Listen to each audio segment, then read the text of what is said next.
Yes. Yes. I see you.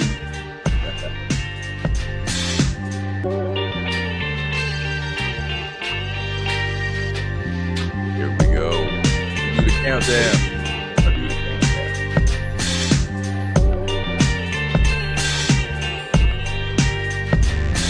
countdown. Gotta get into it.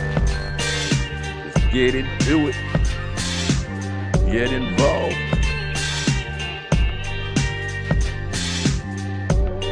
Yes.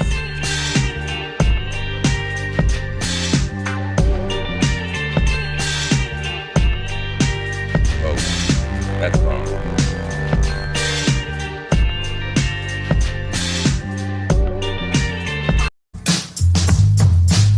Yo, happy Friday.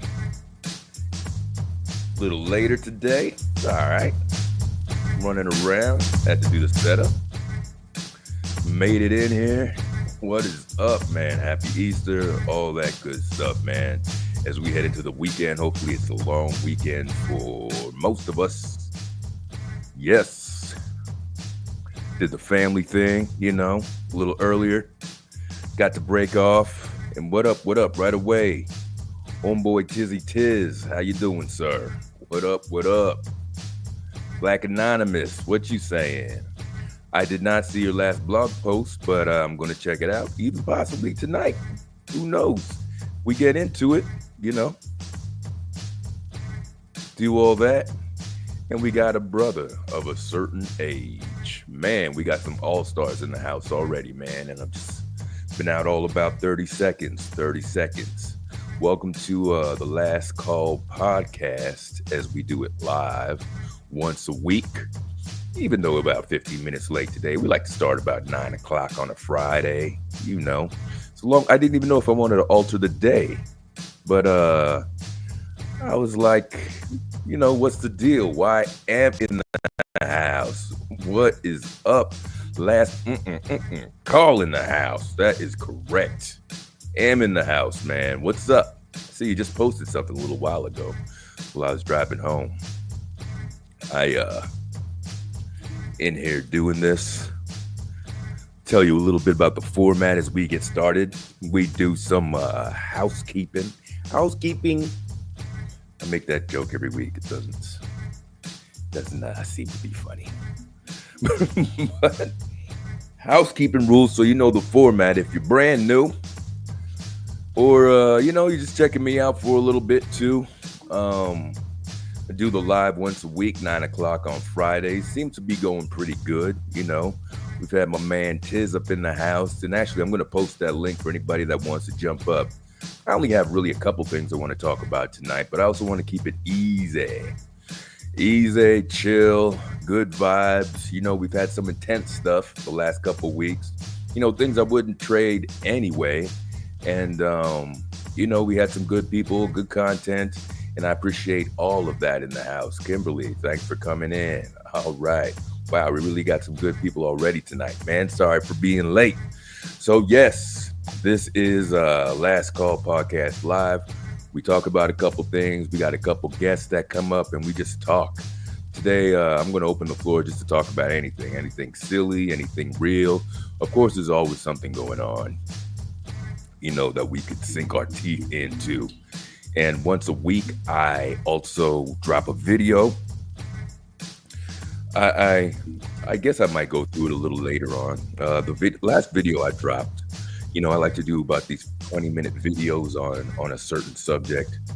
I saw this one video about this clip somebody showed of Umar that bothered the shit out of me. Not really bothered the shit out of me because it's Umar, but the way these, false prophets, man, the way some of these people are jocking him like, he's the second coming, and he's really just a piece of shit, and that's not even being biased. Like, he just really is a piece of shit, no resemblance of a man whatsoever, man.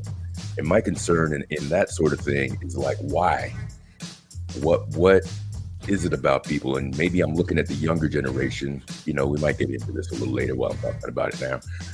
Is it because this thing off the internet, this thing off social media is right in front of your face? So instead of it being a messenger or somebody with some content or context you're cheering for, an IG guy, right? Anyway, I try to drop one video, and of course, you guys know I drop the some old school vibage once in a while, just to get you guys through the week. Maybe go through the crates. I like to keep my music on random. Of course, I lost a lot of my music, so I don't have a lot of my music. But for the most part, when I'm driving or whatever, if I'm not listening to a podcast or whatever, my music. So lately I've been doing a lot of sample pieces, a lot of things. If you, I put the original songs in there, and then a lot of you guys are like, "Oh, I didn't know where that came from," and that sort of deal. Or you remember or if you're old enough, you remember the original.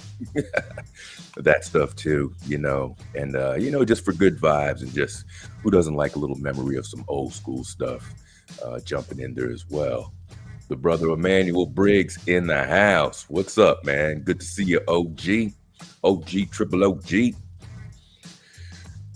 And yeah, man, try to do all that kind of stuff. So let me do what I said I was going to do. I'm going to drop this here before I forget, and I just start talking away. Boom, stickety boom. Remove that.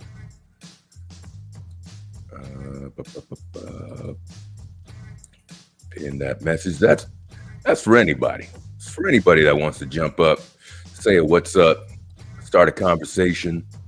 I was trying to think of my own Tiz top 3 this week. That thing proves to be a little more difficult than I thought. Because Tiz had to start it off. If you don't know, I'm talking about Tiz from the Partners podcast, which is up tomorrow night on Saturdays, 9:30.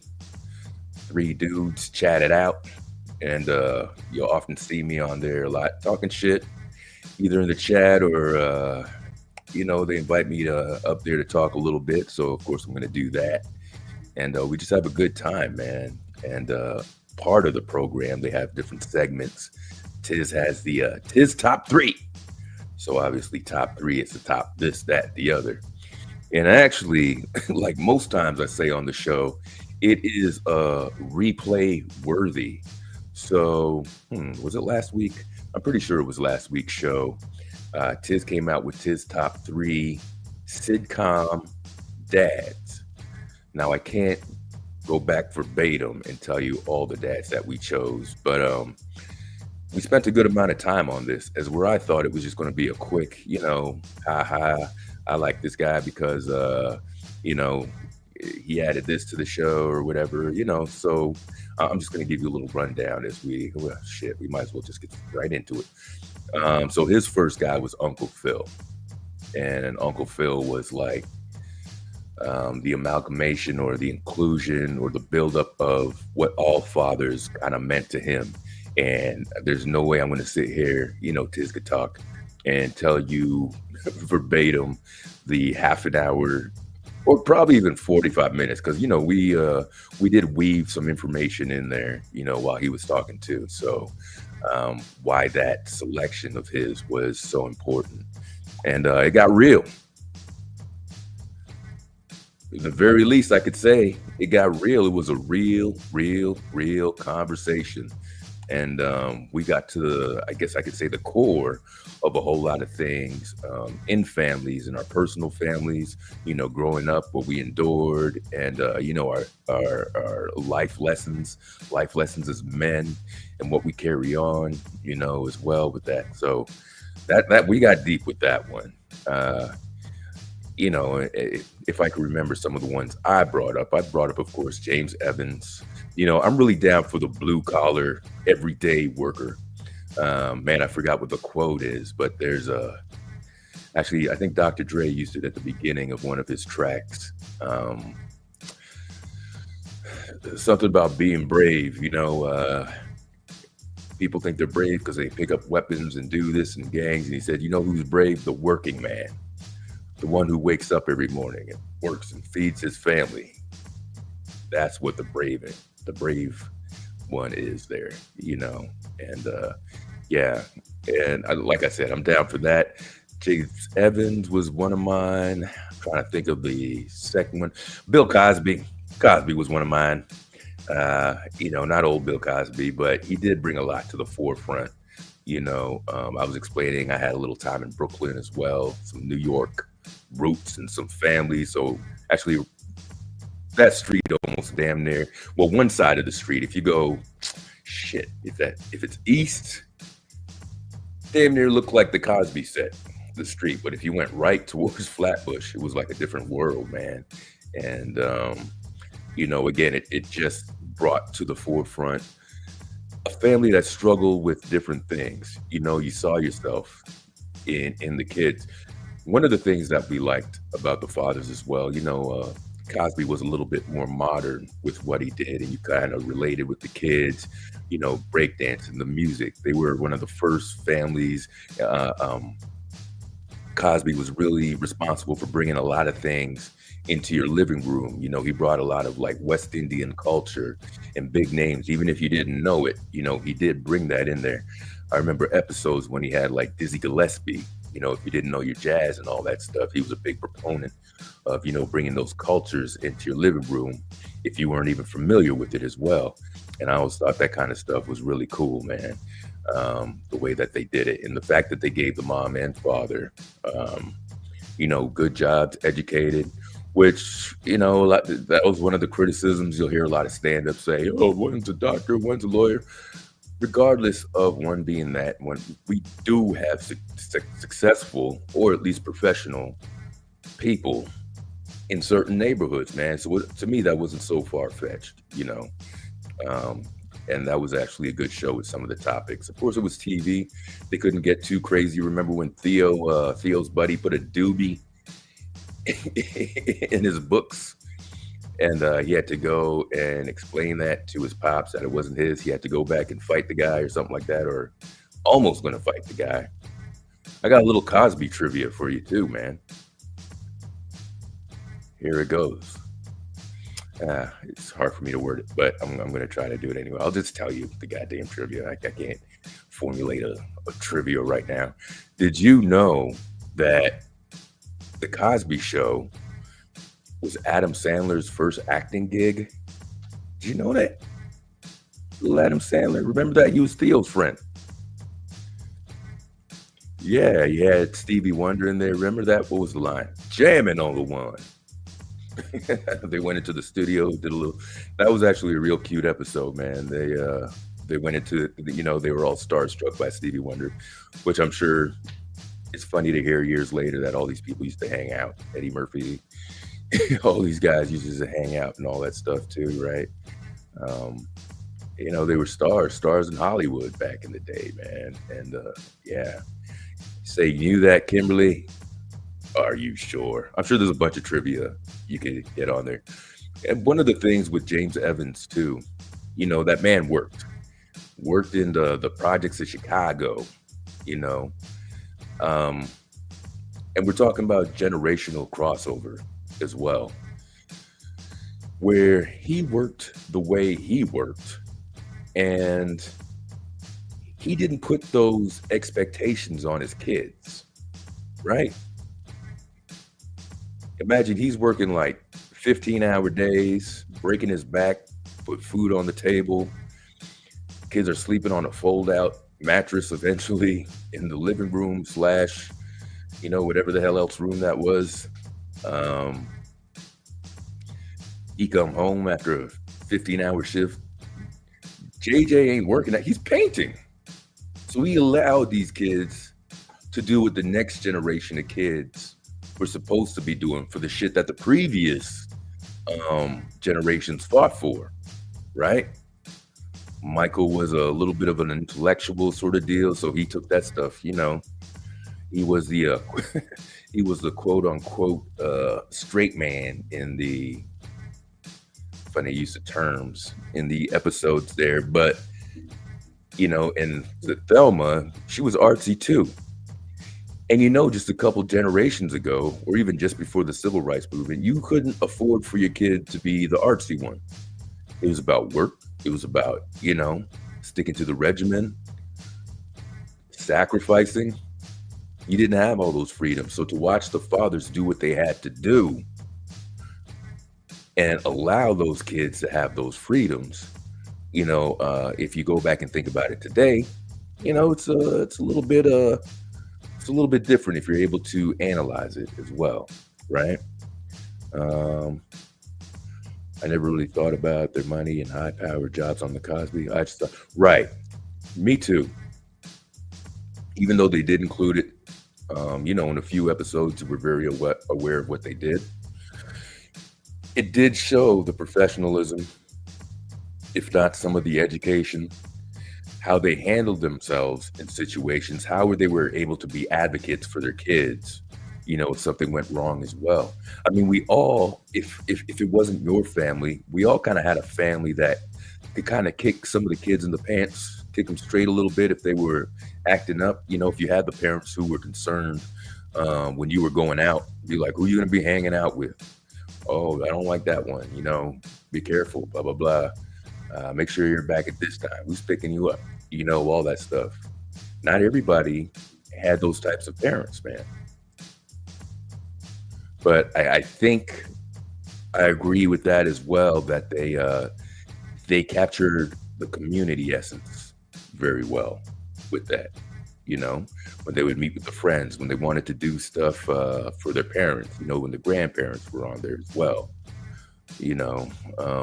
all that sort of stuff. The struggle of having like what, 2, 3, god damn, 4 daughters? Was it 4 daughters? See, Denise, Sandra, forget Sandra, she was like already an adult to start the show. Rudy, Vanessa, 4 girls and 4 Theo. Remember how they did Theo in that shirt? That was one of my funniest episodes, man. When Denise made Theo the shirt, and when Theo got the earring. 2 of the funniest things, man. Can't believe you're saying you knew that. Of course you did. Never thought how tiny their apartment was. Just the Evans home. Yeah, that too. There's some things that if you go back as an adult, cars, houses, apartments, certain buildings, even if you happen to go back to an old classroom or something like that, they used to seem like palaces, didn't they? You're like, damn, obviously you grow, but when you think about how things were set up, even in a classroom, you're like, oh, I remember this was the art station. This was the reading center. You go back as an adult, it's like a mat, a mat and a couple chairs. But that little spot was like such an important spot for you, as a kid, man. It is amazing. It is amazing. Like Charles asked Dutton, Rock as a TV dad. Yeah, that was real.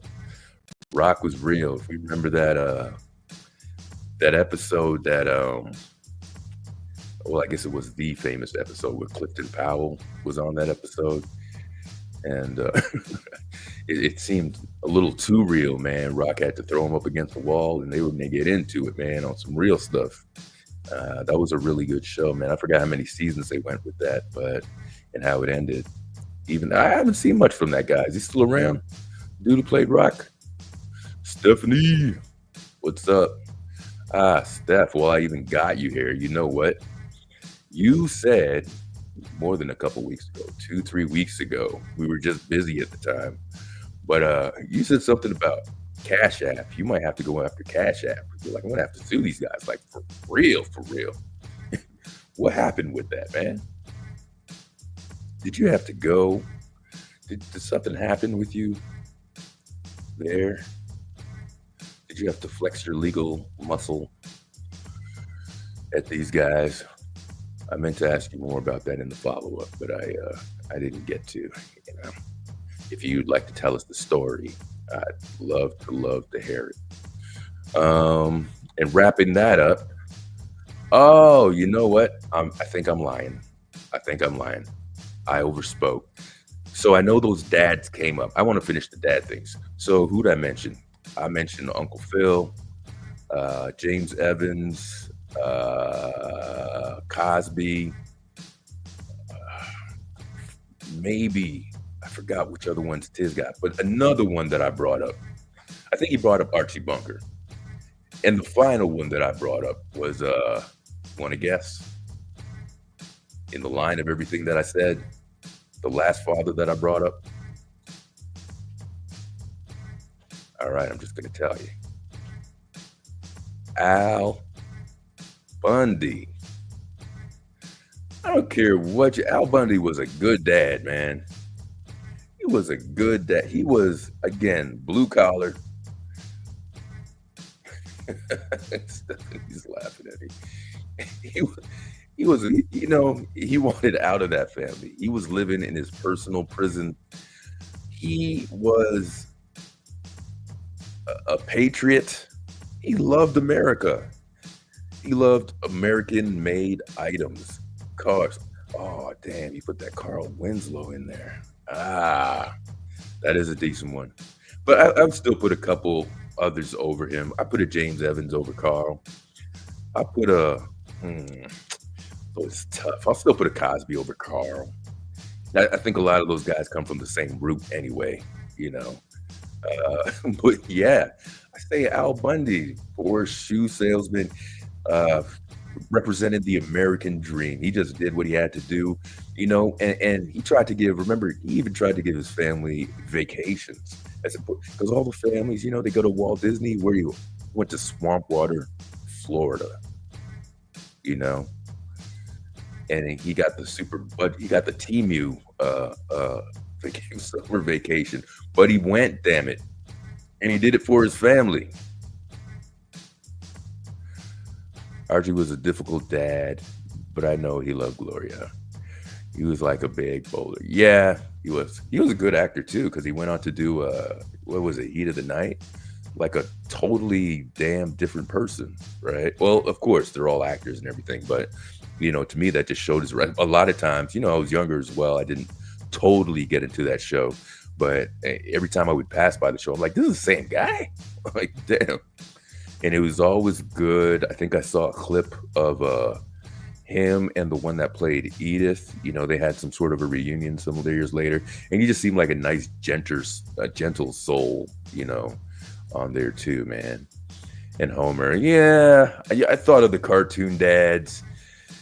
Homer's good, but dare I say it, a little too cartoonish at the end. You know what I'm saying? Like, you know, he had some good father values. The first few seasons where they were more emulating like a real family and stuff, you know, those were fun times, man. And they really tried to stick to family values. And even though it was a cartoon, you know, they didn't play that up so silly the other time, you know.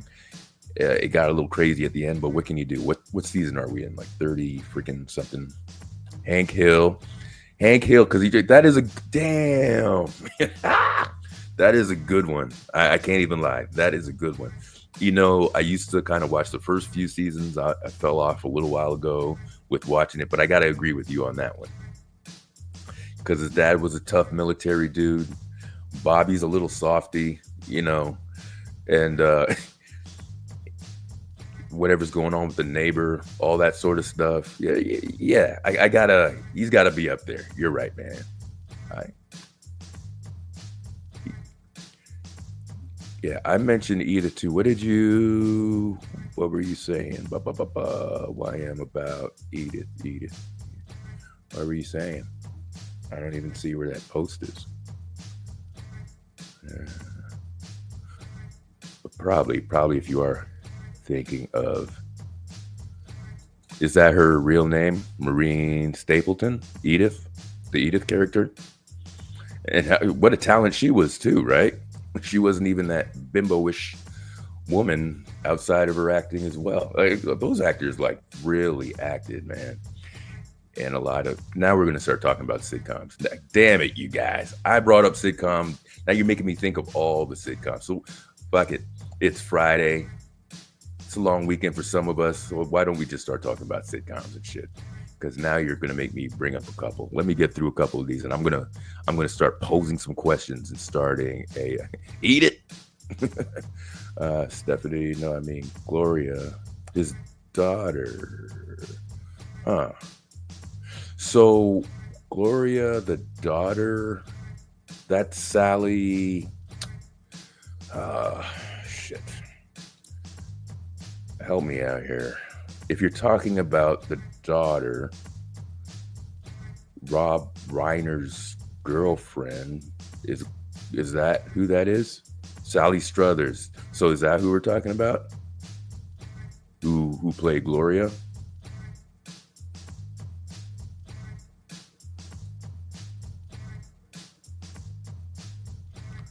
What do you call him? Meathead? Called right Meathead. About the father role. It's cool. Obviously we go off and we talk about whatever we're going to talk about. So fine. Now I'm going to talk about a couple. I want to watch. So maybe about 3 years ago, I decided to watch all of the Married with Children. That's why Al Bundy came up. Because obviously you watched it as a kid and you grew up with Grandmaster B. It's a lonely life for Grandmaster B. His little rap persona, which was awesome. So I damn near grew up with Bud, man. I think we're close to the same age, right? But it's funny as hell. Maybe there were 9 or 11 seasons of that show. And you see little Bud and grow up to be a grown-ass man on the show. Forgetting that time that you're growing too, all through the 80s into the 90s. I think past the mid-90s. Maybe that show came off about 98 or something like that. It was still going while other shows came and went too, right? Yeah. YM says, I love the dynamic between Lionel, Jefferson, Archie, and Michael. Yeah, do we dare call that the what's it, Norm? What shit? The writer, Norman Lear effect. As much as he's been cited for exploitation and that sort of stuff, did he provide a comfortable place for a lot of that stuff to be aired on TV? I only like Bud on that show, but I didn't. Bud was cool. How could you? They were all funny as shit, man. Every character had their own thing, and you don't really get actors like that anymore. All the shows that we mentioned had stage, Broadway actors. Al Bundy was an actor. He took that job or Ed O'Neill. He took that job as a fluke. And he definitely showed his chops. And he had what do you call it? A second wind with the show that I never watched. What the hell is it? With Sofia Vergara, that I don't really think is talented. But you know the show I'm talking about. You weren't allowed. There you were in the Bible Belt.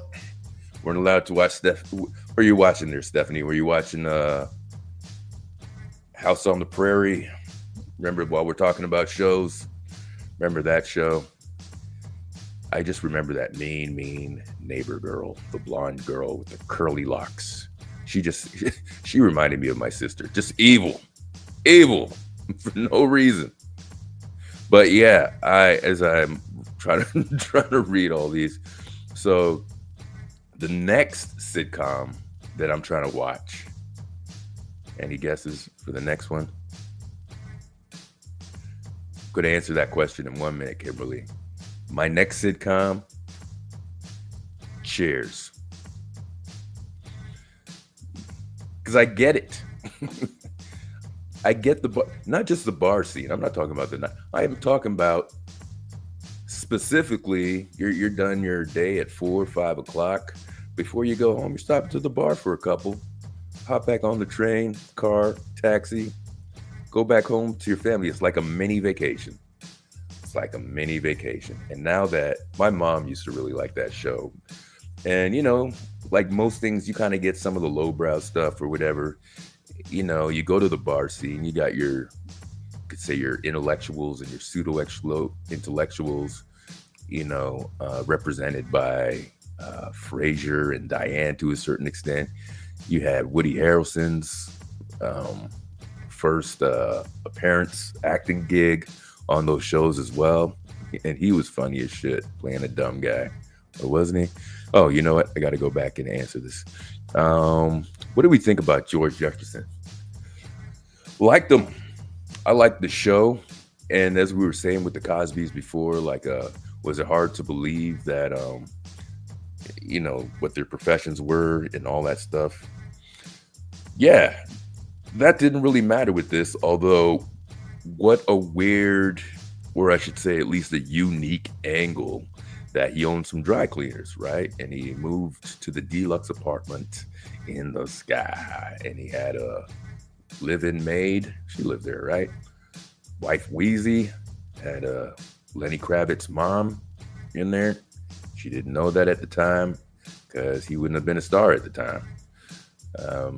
And some other great people there as well. I remember one of the more serious episodes that they did was when Martin Luther King was assassinated. Remember that? And they were going to break his windows, and or they did break his windows, if I remember correctly. And but he was good. He could be studied,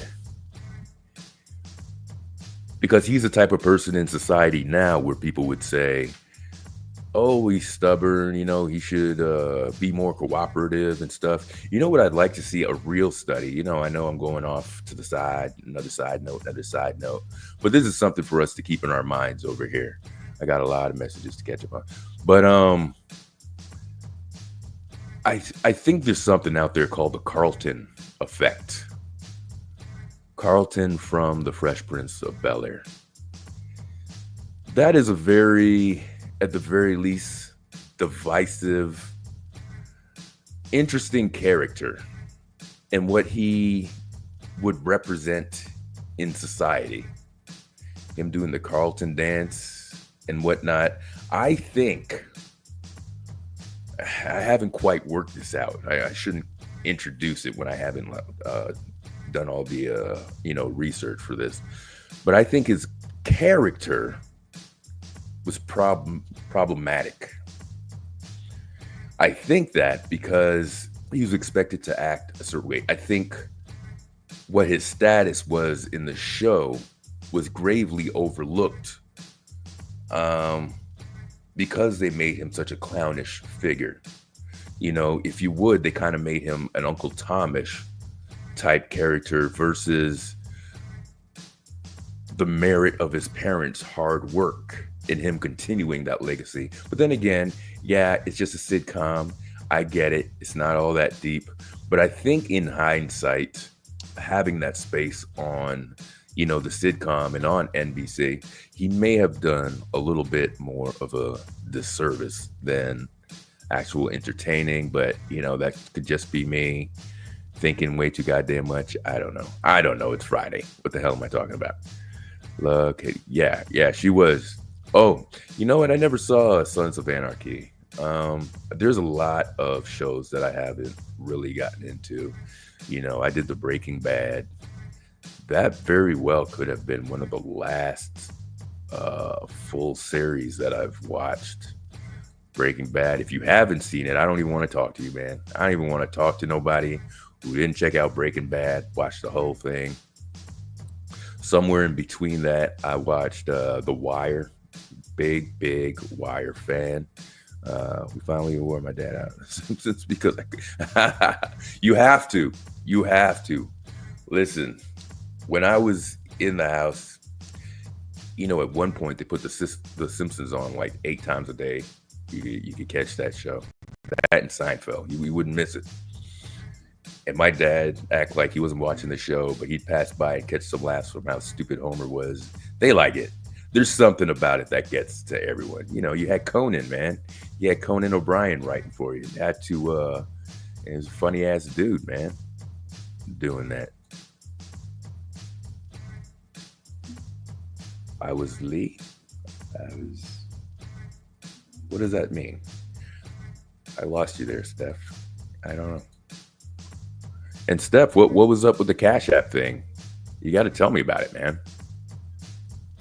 You said you got to soothe their pants off. I watched Different World, Chairs, and Seinfeld. Yeah, watched all those too. Watched Seinfeld where I could recite every episode. Maybe not so much the last season, all that. Even though I know Cheers because I used to pass by when my mother was watching it, I don't know it like I would. So that's why I want to go back and watch all the episodes. I did watch Frasier, the first Frasier that came out, maybe about halfway through. I like what they were doing. I like what they were doing with that, how they continued that. Couldn't get into Chairs, but for some strange reason, I'm like, okay, yeah, I could see that. That's kind of like some people that maybe didn't watch Seinfeld, but like Curb Your Enthusiasm. That's another series I watched. If I'm saying I watched, I don't know if I watched the last season. Oh yeah, and I watched The Walking Dead too, and Fear of the Walking Dead. I'm lying. I did watch some. I did watch some series. Yeah, there was something about Frasier that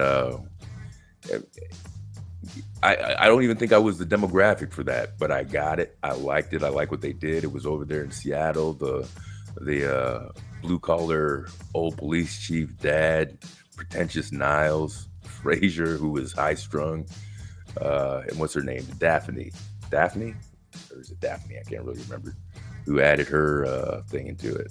I like those shows. They're a little highbrow and a little lowbrow, man. You get some of the jokes, all that stuff. It's all about the good writers on it. George the Tiny man, I love George, man. And George is the closest to Larry David, by the way. That's mostly him. Larry David is actually projected into Seinfeld and George, but it said that he's a little more George. And if you see Curb Your Enthusiasm, you'll be like, holy shit, this is all George, which is all Larry David, right? Futurama. Yeah, I love that show too. Yeah, what a great...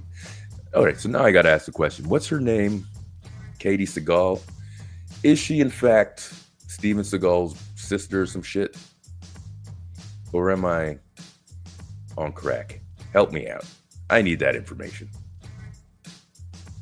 Is Katie Seagal, or is that just a Hollywood thing you hear and you're like, it makes sense to me? I don't even think it's spelled the same, but I don't know. Wheezy. Now, if there's one thing that you should get from George Jefferson is the George Jefferson walk, right? Walk away from an argument. Tupac used it in the courtroom when he won his case. The George Jefferson walk for the new generation is the Tupac walk. Do you know that? I think George was a narcissist and domineering, but he had a charm. He was tough. I think his mother smothered him. There was, you know what? Martin took that from him, right? The way his mother treated him, very reminiscent of how George's mother. Oh, wait.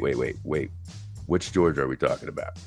We talking about George Jefferson or are we talking about George Costanza? Could describe both of them.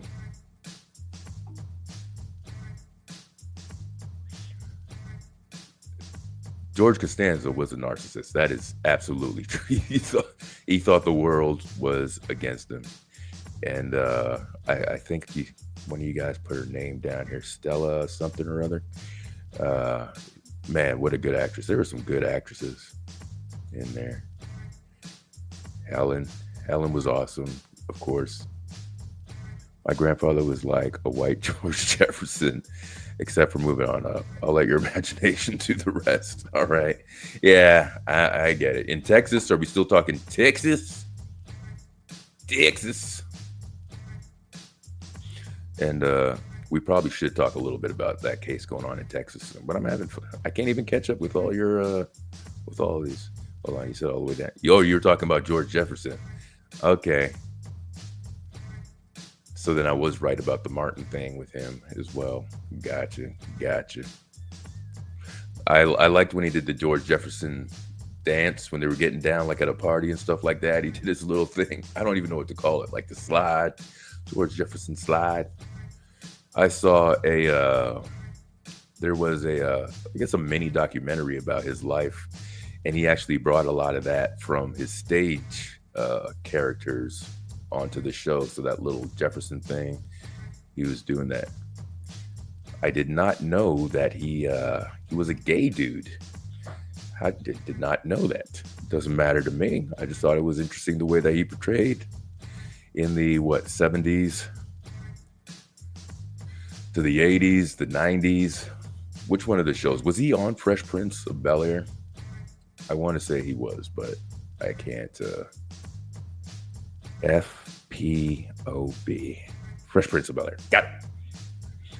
It was hard not to be a fan of Fresh Prince of Bel-Air because of the time.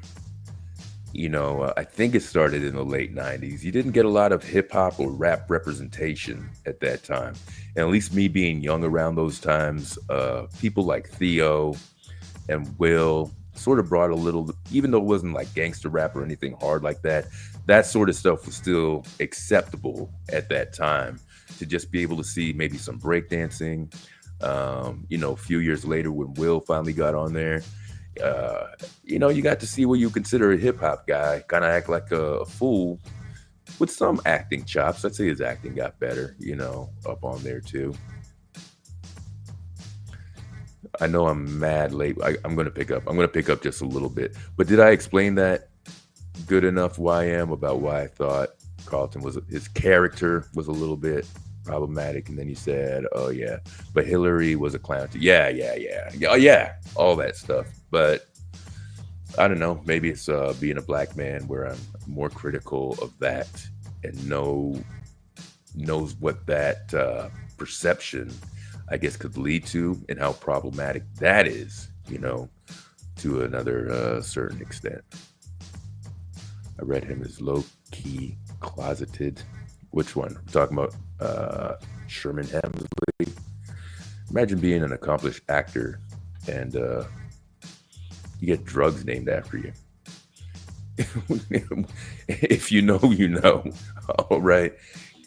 I'm not going to get much more into that, but that just came to my mind. I think Hillary and Carlton had to be that way. Will was both down to earth. Yeah, I mean, for the sake of the show, it kind of had to be like that. They had to be out of touch, right?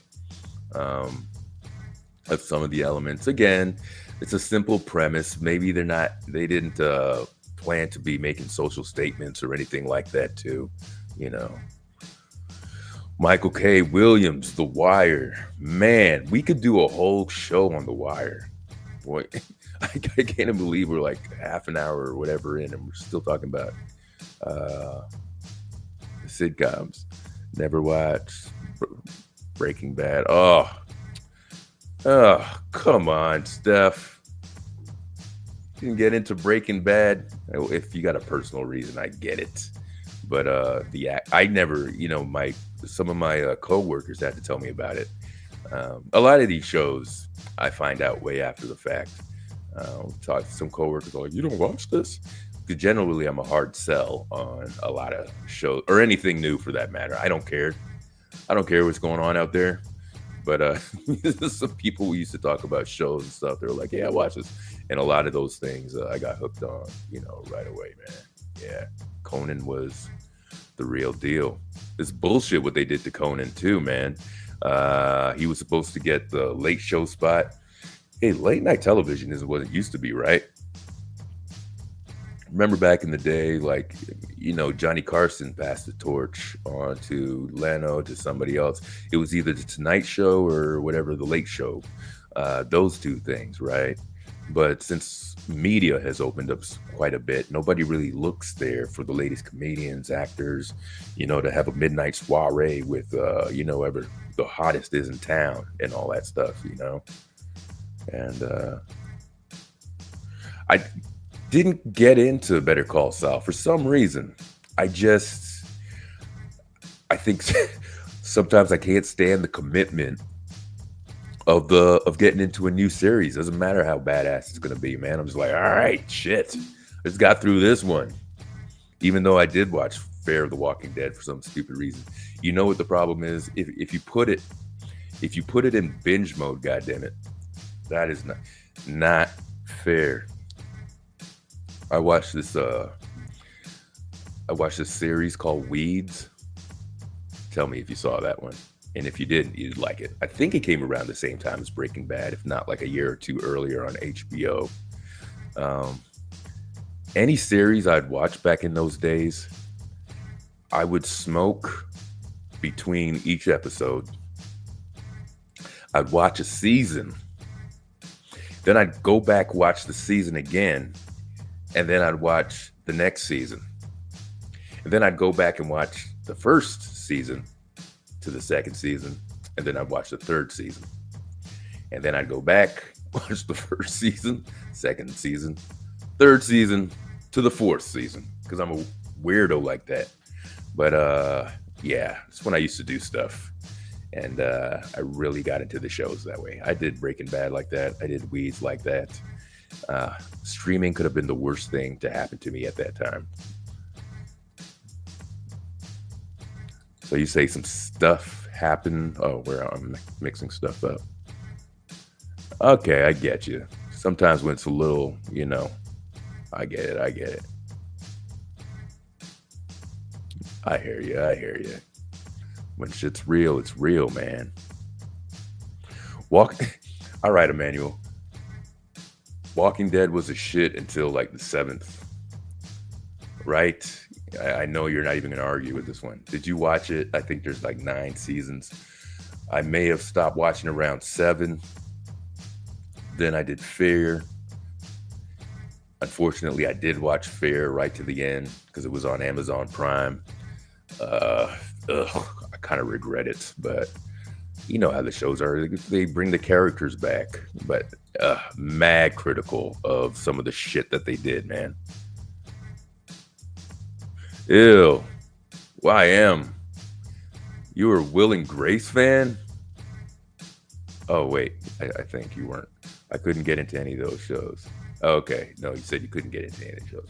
Oh, YM. I got to worry about your sense of humor if you weren't even Seinfeld. Now, first of all, you don't group Friends with Seinfeld, all right? You're either one or the other. Somebody who says they're both, I don't trust them. You're either one or the other on that. Seinfeld is the better one. And Will and Grace, ugh, no. For some reason, kind of like, yeah, Frasier, yeah. Same reason I said, yeah, definitely. Jerry Stiller, who played Frank Costanza's dad, was one of the greatest comedians in American history. He was good, and you know what? I couldn't picture any other person being George's pops.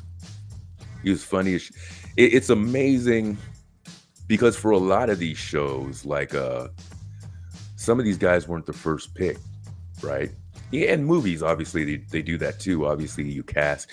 Oh, and you know what? I'm going to add more to my lie. I did watch The Office. I watched a little bit because my sister said it was good. I didn't quite get into it the first time, but I think once we were able to stream it, yeah, I watched it, watched all the stupid episodes, and I was in the office world, guy. I even went. Remember they were having offices in the malls? I even did that with my family. Got pictures. I think Jerry Stiller, who played Frank Costanza. Wait, you mean Ben Stiller?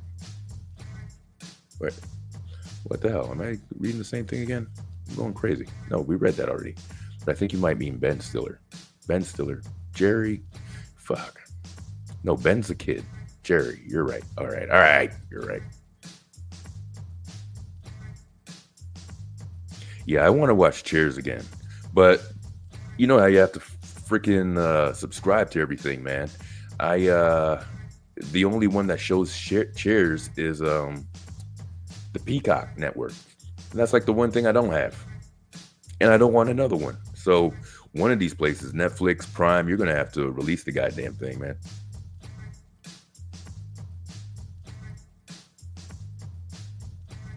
Yeah. Yeah, I hear that, Emmanuel. Some things are just like, you don't need a whole series on that. You get it. Or in that case, if you're doing that and you watch something like The Wire, you know, you can kind of compare notes or even have a different kind of understanding with it as well, right? I want to get a drink in a little bit.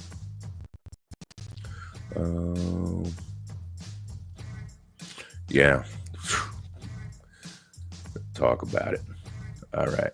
The slop, I think George was doing. Oh, the slop, is that what it's called? That's how far I'm moving up. Moving on up. That's a perfect name for that. If that's what that's called. The slop. I don't think I ever knew that. The slop. All right. Catching up.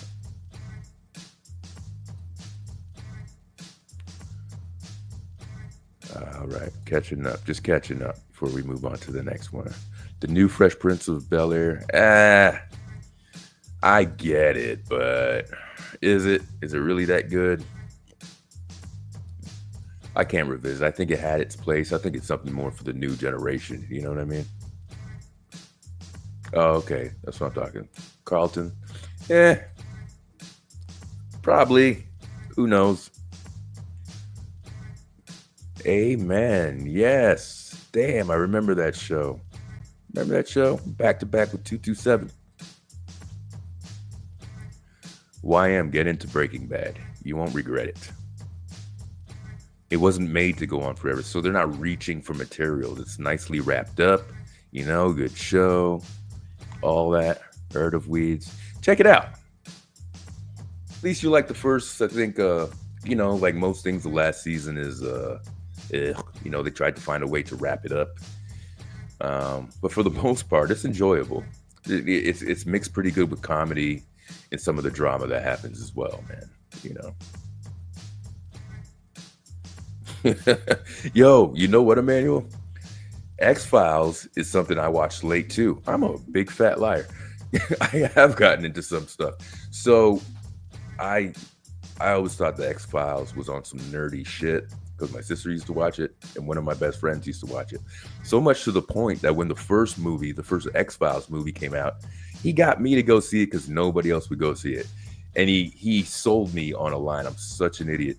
He sold me on the, nah, you don't even have to know the show to watch the movie, which is kind of true because that's how they say they wrote it. But come on, dude, you don't have like 9 seasons or something, make a movie and it's like, nah, you don't need to know, you know, whatever. So I went with him on that one. Who would know years later? I don't know. I'm in college, whatever the deal is. And again, this fucking streaming thing comes out. And let me just say something about streaming. I was one of the first Netflix customers back when they had DVDs. I was one of the first. I was loyal to Netflix.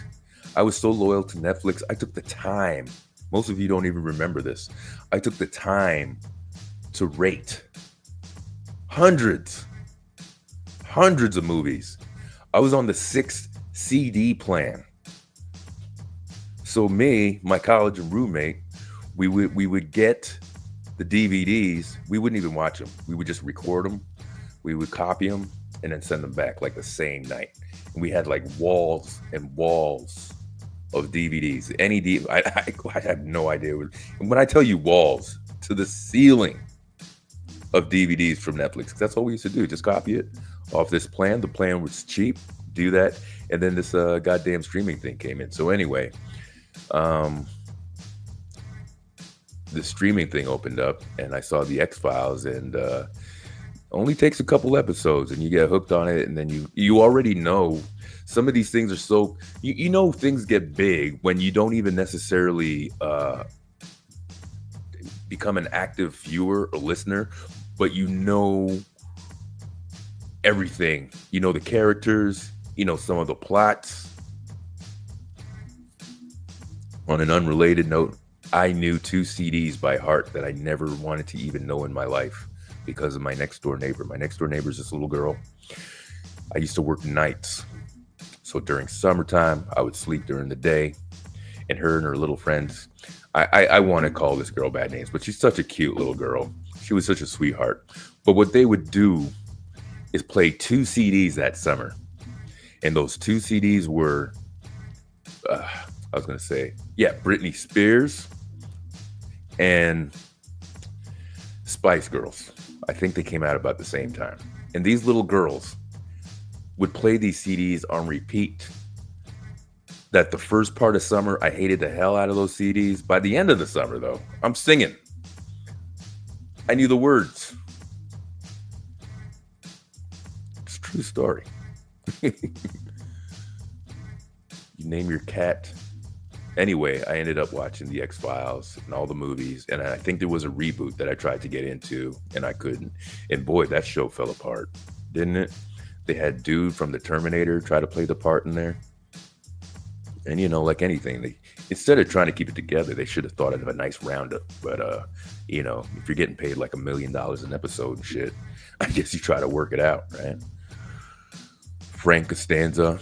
Hey, on the Partners podcast last week, that was one of Face's. We were talking about movie lines that we like, or just lines from shows and TVs or the movie or anything like that. And one of Face from the Partners, his favorite line is, "These pretzels are making me thirsty." If you're a Seinfeld fan, you get it. Never got into Abbott Elementary, but Office, I like The Office. And good writers, and it shows. I just never got into Abbott Elementary. It just, you know. There's only two seasons of the UK version, and they're not even like American 20 episodes or whatever. American, like 10 episodes each season. It's not a brag, Steph. I'm just joking, but yeah, I got you. So how'd you find the comedy of each of those? Did you like the American comedy? How they did that a little bit better? I found the UK one was a little more in your face. It was harder to stomach. What's his name? The boss over there. I see his face. I can't think of his name right now. You know who the hell I'm talking about. But he was the boss over there. You only have the first season. What happened to the rest of the seasons? Will they start streaming on you? Jerry Stiller, King of Queens. Yeah, that was another one. Good sitcom. You got to think of the good ones, man. Jerry Stiller's Wednesday. All right, we're way back over here. I'm moving up. The Fockers. I want to rewatch Millennium. What the hell is Millennium? Normally, at least, I know what the stuff is. All right, Stephanie will be back. And Stephanie, you still didn't even say anything about what happened with Cash App, or do you not want to even tell us what the hell that's all about anyway? Information Man in the house, or was in the house. Hopefully he's still in the house. What's up? Information Man. By the way, while he's here, man, Information Man has been doing some shows, people.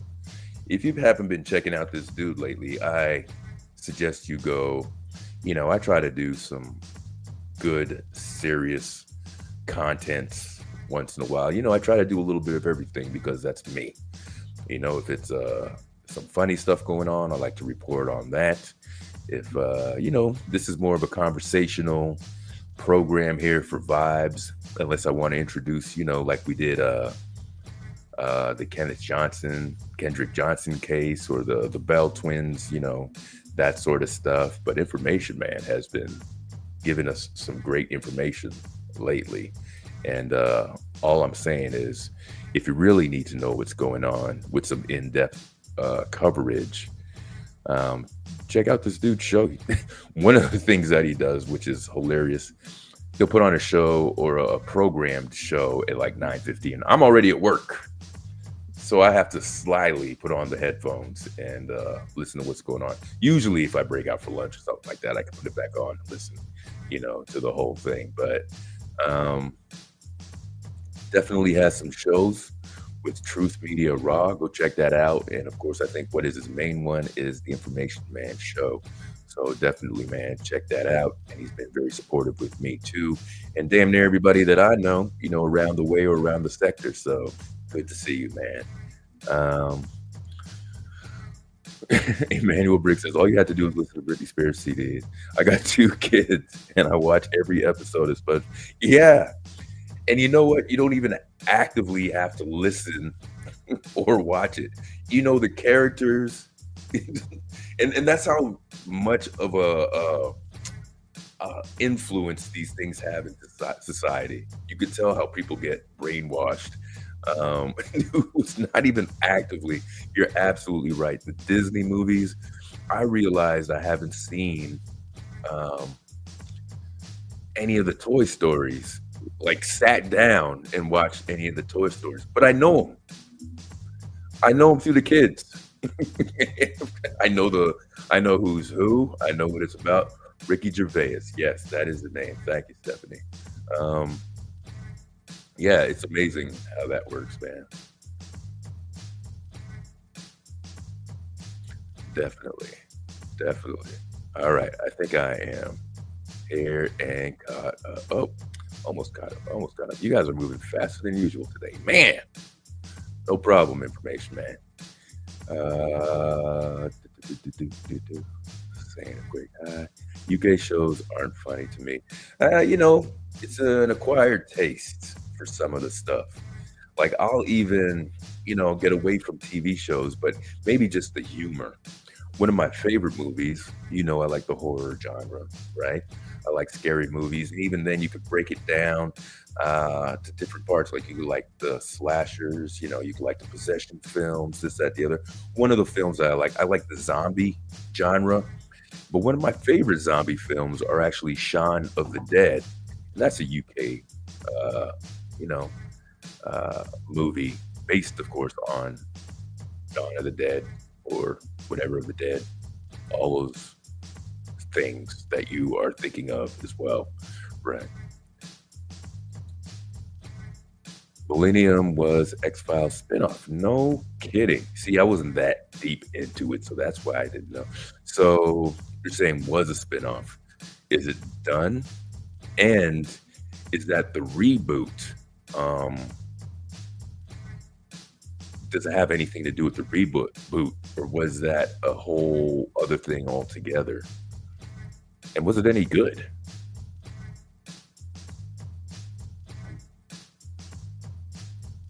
No doubt, Information Man. Yeah, keep them coming, man. Keep them coming. Information Man getting a lot of love. 28 years later. Yeah, oh yeah, I know that. I haven't read anything on it yet. Haven't invested any time, but I mean, what do they do? 28 days later, and then they did 28 months later, if I'm not mistaken, and now it's 28 years later. And has it been 28 years? No, since the last one? Am I going nuts? Please tell me that much time has not gone by. Jesus. All right. Almost caught up. No, Millennium was a whole other thing. Only had a few seasons. It was good. All right. Maybe I'll go check it out. Let's see who's streaming it. It's like giving me homework. I'm gonna go check it out. So let's see. Holy crap. That has been a whole hour on sitcoms. There was a couple things that I kind of wanted to catch up on. Let's see here. So 28 days later, came out in 2000. Get the hell out of here. Damn. Really? Oh, that is nuts. Dude, where's the time going? Sometimes I still think I'm in like the 90s or the early 2000s. Like time is just like jumping. Is it true they say when you get older, like time just goes a lot quicker? Crying out loud. So let me go to a couple of the things that I was checking out over here. I'm going to touch briefly on a couple of the videos that I've been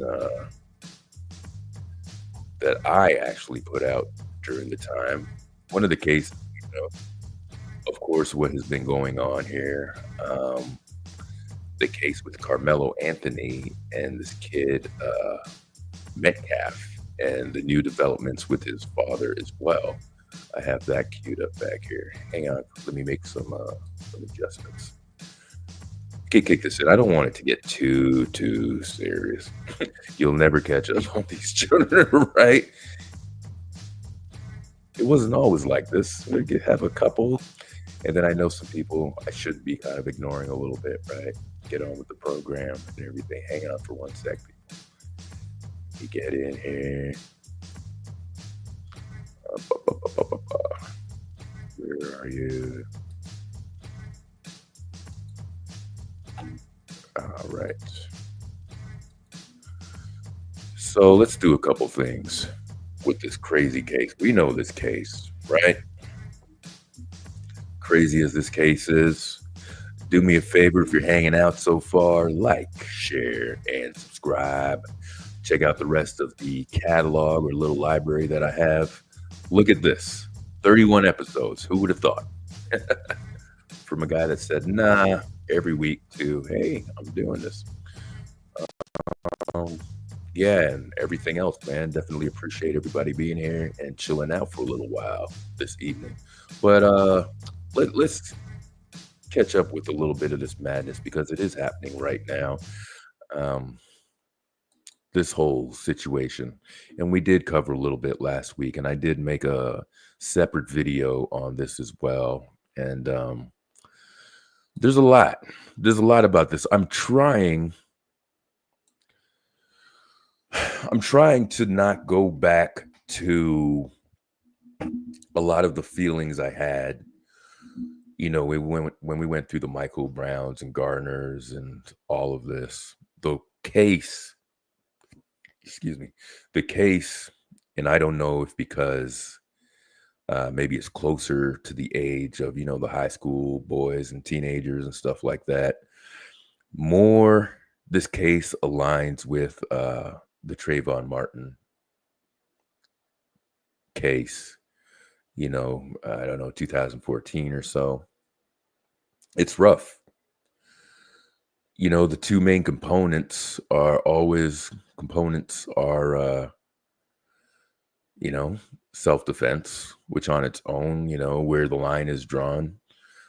Some don't even need that argument. You could say the line is drawn when you put hands or assault, somebody.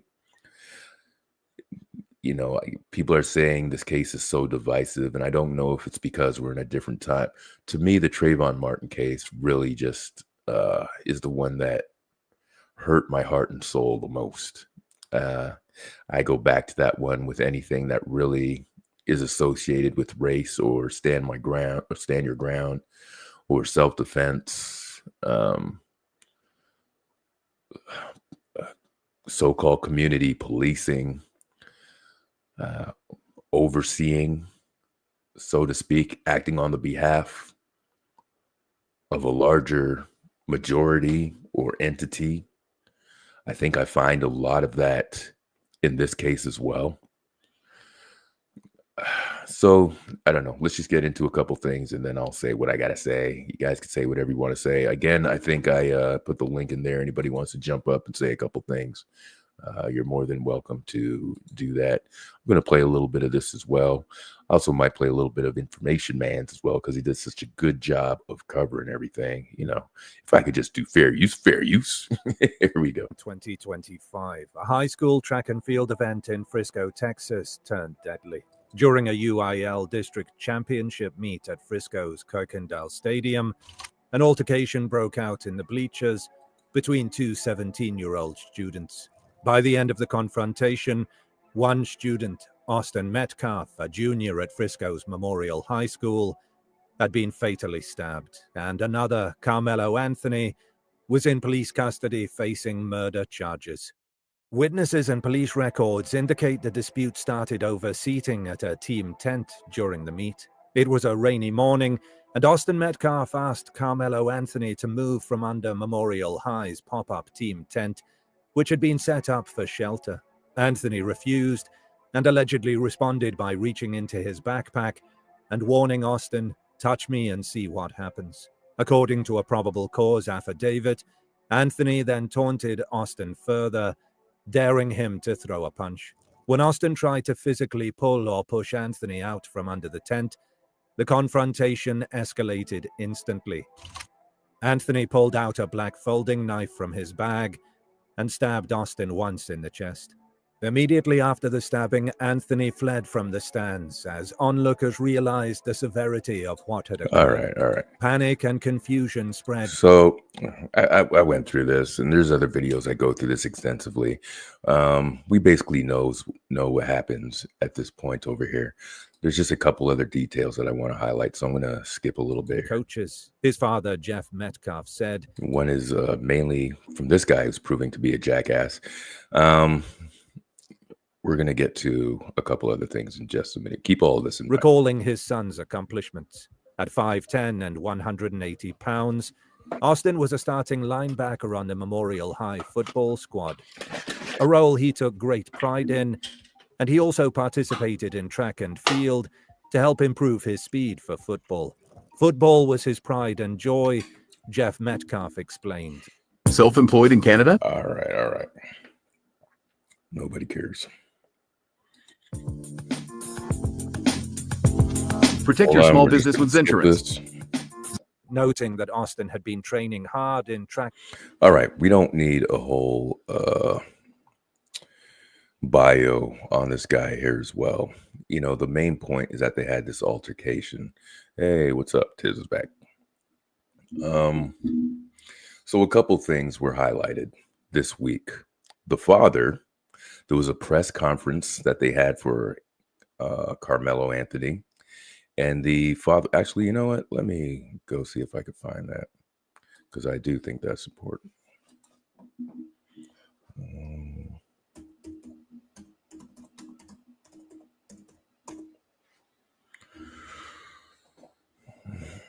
So the father sat in there. He was asked to leave. He did. You know, some things came up with the father as well in his background while he was condemning the actions of the parents and how they raised him, you know, all this sort of stuff, that he had some things in the background. So I was saying before, Information Man went through a lot of that video and revealed a lot of things from his background. So I don't want to go through that piece by piece. But I would encourage you guys to go and check that out. So there's that. Also, in the news, there are reports with what each of the family is doing with their own donations. So we know that there were GoFundMe for Carmelo Anthony and also for Austin Metcalf as well. They were saying, oh, he bought a mansion, this, that, the other. I haven't found anything to substantiate that. And I also have big doubts on a lot of these reportings as well, right? I don't see on both sides of the family this being the first things that they do while, I don't know, the funeral hasn't even happened yet from anything that I've seen. And the trial hasn't even started. All right. I could understand bail being set. First of all, there shouldn't be any anger towards,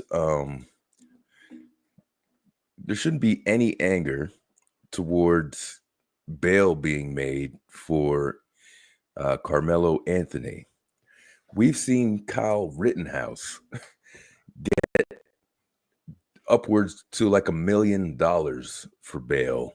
And a lot of these, what do you call it? These mass shooters get large donations for bail. Um, and for this case, that almost should be plain view of what's going on as well. For this kid to not spend that time in jail, at least. We have information man up on the panel here. Welcome, brother. How you doing? Thanks for tapping in. Hey, thank you. I'm doing fine. I just wanted to say a few words related to this particular issue. I think the thing that is hard to digest is that Black people in general, we have set back. We have watched other people who have taken the lives of folks that look like us. Mm-hmm. And we have seen them get bail. We have seen them get certain money raised for them. And of course, we've had our criticisms, but this is the difference, last call. I don't remember hearing things that Black people were threatening the lives of judges that lower bail for people. I don't think I've ever heard the families of people like Kyle Rittenhouse or Daniel Penny. I don't think I've heard wholesale that they have been threatened, had their lives threatened by Black people, or that they've been heavily doxxed and what have you. Mm-hmm. When I watched the press conference and the mother was talking, you have to be unhuman not to get emotional in what she was saying. This is the thing. Carmelo Anthony did a horrible thing. I'm not going to sit up here and say that he did the right thing. He did a horrible thing. But anytime you're threatening people who had nothing to do with it, he has, I think, 3 siblings. Mm-hmm. Okay, I think he has another brother or a sister. They got a big family. I think it's 2 sisters and a brother. The mother said that the children are scared to sleep in their rooms. So these people are threatening family members who had nothing to do with the taking the deletion or the killing of Austin Metcalf. Mm-hmm. So I understand if you got anger towards Carmelo, you got issues with him, but why take it towards the family? And I can't remember Black people. We had Black people that were angry about stuff on social media that speak their mind, but I've never remember seeing Black people go after these individuals. Matter of fact, last call, George Zimmerman is still alive, walking around, breathing, eating. This is a man who's taunted what he did to Trayvon. This is a man who sold the weapon, made art out of what he did to Trayvon. Yeah. Did you see any Black people say, I'm going to go delete him? Now, this is just the facts. So, and I said it on my video, when the law works for Black people, then everybody's got a problem when the system works for us. But when the system works for them, nobody has a problem with this. Right. So, and the reason why people think that it's a racial bias because the judge is Black, we know that she is a conservative, and she lowered his bail because under the law, if people would just look at the laws in Texas and the laws of bail, because he's a first-time offender, meaning he doesn't have a criminal history and all this other mischief in his record, this is why his bail got lowered. Right. Even Judge Joe Brown said that he felt that they first of all, charged him. And second of all, he should have never gotten $1 million bail put up that high like that. I thought that was pretty high. Right. So now what's happening is that you have white conservatives, all the white people out there that are really deeply racist at their core. They're now using Carmelo as a whipping boy to push their racist narrative. All this stuff about the GoFundMe, the house that they live in, the vehicle. We're finding out now that it was the family that shut down these fake GoFundMes. They've never even opened up a GoFundMe because they're using something else. Right. Right. And this is the thing. Last call, and everybody, please hear this. Even if that is their house, you know the reason why people are upset with the house that they're in, and even if that is their car, because they think that black folks supposed to live in squalor. Yes. You think about it. If they were, last call, I'm pumped up here, brother.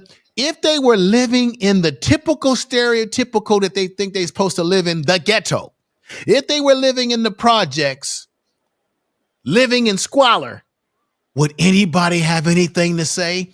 They want to make you think that it's because they use money to get those properties, when in fact, how do you not know that they were already living there? Right. How do you not know that they had purchased the Escalade prior to this happening? Or maybe they were already going to get the Escalade because they needed it. And as their spokesperson spoke, and he's got issues, brother, on what I'm going to be doing this weekend, and I want everybody to be aware of this. I'm planning to either go live on Saturday or Sunday to address a lot of issues around what I'm talking to you right now about. And then the issue of Mr. Alexander, who I've done a deep dive on his background. And I got to be honest, last call, he's problematic. I think that whole press conference with him talking was problematic. What do you think? I only saw a little bit of it. So I don't have a judgment on the whole thing of what his character is and whatnot. But I think more emphasis should be on representing not even so much the family, but just the facts of the case. We can't have this tit for tat of going back of what he said and she said. Right. It really just seems like it's living up for this social media hype versus what we should be doing. Right. Bringing out the facts and saying, this is how we're going to proceed in defending. Right. It's the young man. Right. Now, he did say something that yesterday's press conference will be the last press conference that they'll give until the trial. Okay. There was this issue around the father of Austin McCaffrey being there, and they wanted him to leave, and then Alexander said a few things which I personally felt it didn't really need to be said. Do you remember exactly what he said at that part? Well, basically what happened, and I'm going to be showing the footage when I go live, but basically he showed up to their press conference. They wanted him to leave. They had the security escort him out the door. He wanted to hear what they had to say. And then during the press conference, Mr. Dominique Alexander said that he felt that it was disrespectful for him to show up to with the family there, given the tensions and the issues that are going on right now legally, right? But then he said something that maybe people are going to take a certain way, which is he said that him being there was also him as a father sort of disrespecting his own son's memory, which I thought was a little shaky there. Yes. The problem that I have, last call, is that you have a young man and Carmelo Anthony, who's got a lot of people coming after him, a lot of stress on him, and the family's going through a lot with people threatening them and people trying to dox them and what have you. And unfortunately, Mr. Alexander, who is the president of this New Generation Action Network, because he has a pretty a pass back in 2019, which isn't too great.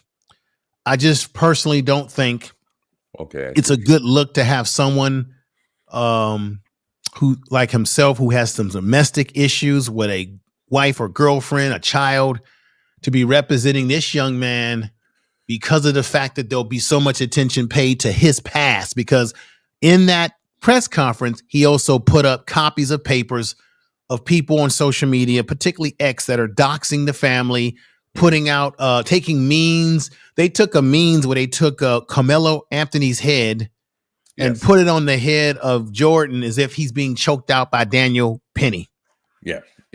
So, what I want to do is kind of go deep dive about these issues on my channel, showing video I want to get you guys' opinions, your thoughts about it. Also, you have the judge who's been doxxed and she's been threatened, and it just shows you how sick our society is. Yeah. It shows you that people don't have respect for the law when it comes to anything going our way. Right. And what I would really love to happen that could put a lot of innuendo to rest on all of us is if they would release video. Yes. Now, last call, I'll leave you with this. I clipped a part of the press conference yesterday because Alexander said something that kind of made my ears go up when he was talking about Jeffrey Metcalf showing up and they had to escort him out. And I got the footage on that too. He said something about, we've been respectful. We would want him to be respectful to this family. Everybody is law. It's a tragedy for everybody. But then he says something about the video. We got the video and we know some things that we could be telling people that we haven't told. So basically what he's saying is that everybody is putting out innuendo. And so in X, and he's basically saying that he's almost like he's saying that they've seen the video. Right. And that if they really wanted to tell people what the video, if they wanted to reveal some things, that it would sort of make the father look bad. Right. That's the impression I got. I don't know if you saw that part of the video, but that's a part I am going to highlight because it makes me think that maybe Carmelo Anthony's defense team knows something that obviously we don't know because obviously we haven't seen video. Yeah. And maybe if they've seen the video, they know something. Right. I did see that part. And I have a couple thoughts on that. First of all, you don't play all your cards, right? Facts.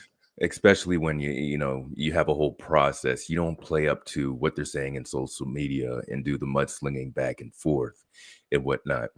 Let's bring it back to the father.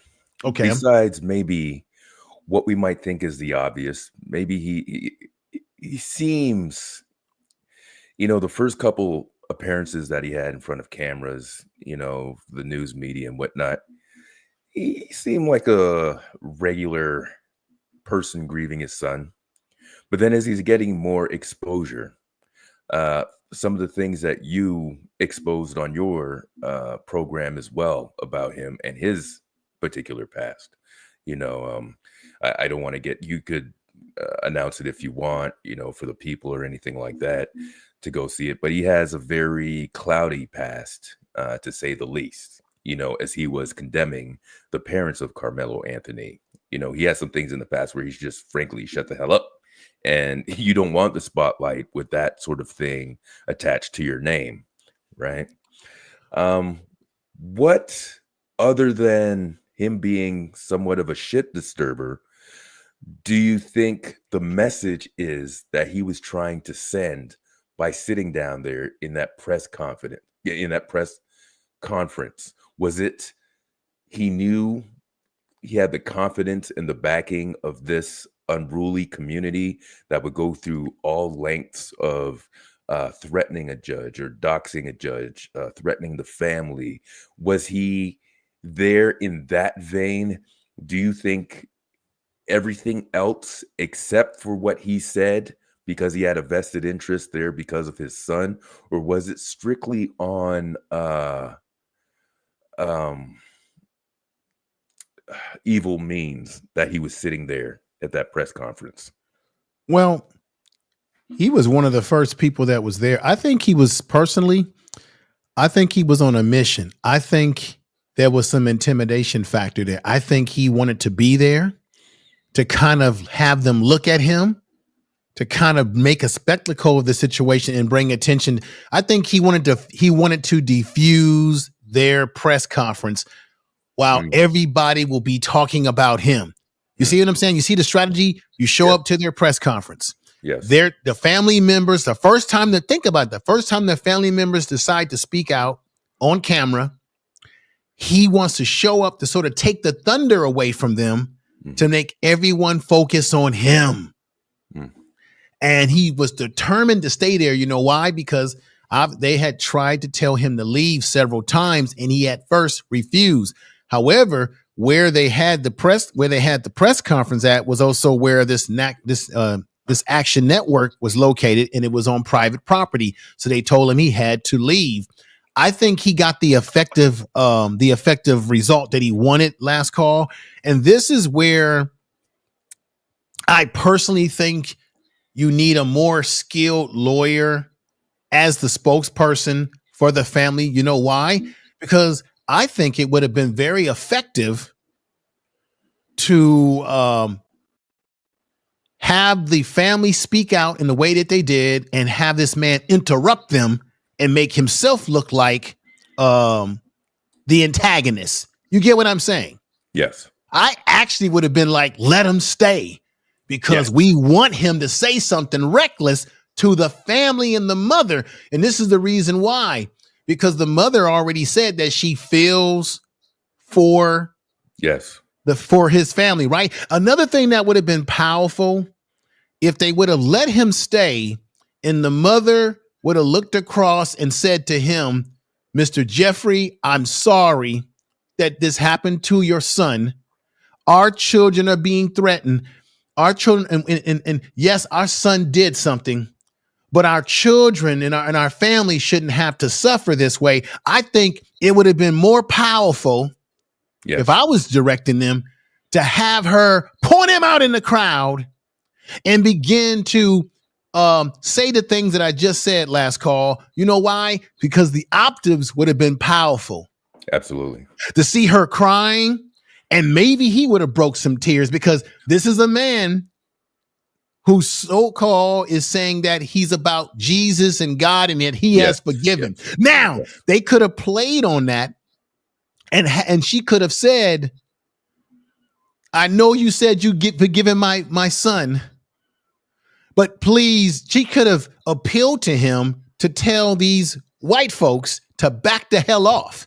Right. You see, now some people would say, oh, don't buck dance for the white man. But what I'm saying, last call, is that I'm looking at it from an optics. What you're doing is you're playing offense and you force him to play defense. You got to think about this like sports. Do y'all get what I'm saying? Absolutely.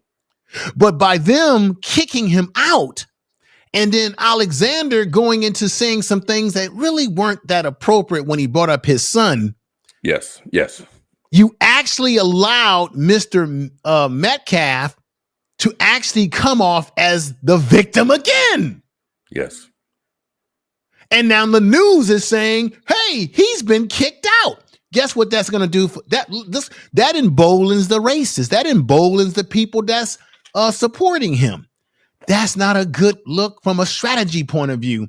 That's where I feel Mr. Alexander, even though he's just a spokesperson and he's a pastor, that's where I felt he's out of his scope. Yeah.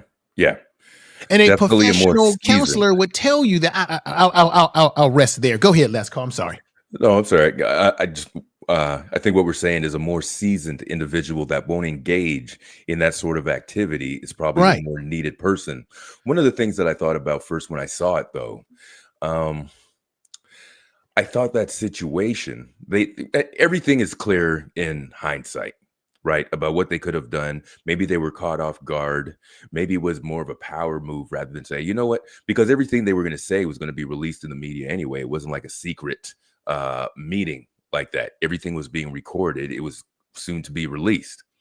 But one of the things that I thought was that very situation mirrored the original situation. So apparently Carmelo is sitting under a tent where he's not supposed to be or unwanted, but they chose violence to make him leave. Here we have his father showing up where he's unwanted, on private property. No violence. They could have used this as this is the situation. So we're going to ask you to leave, even though it were several times. Nobody put their hands on you, And this is how we act in a civilized situation.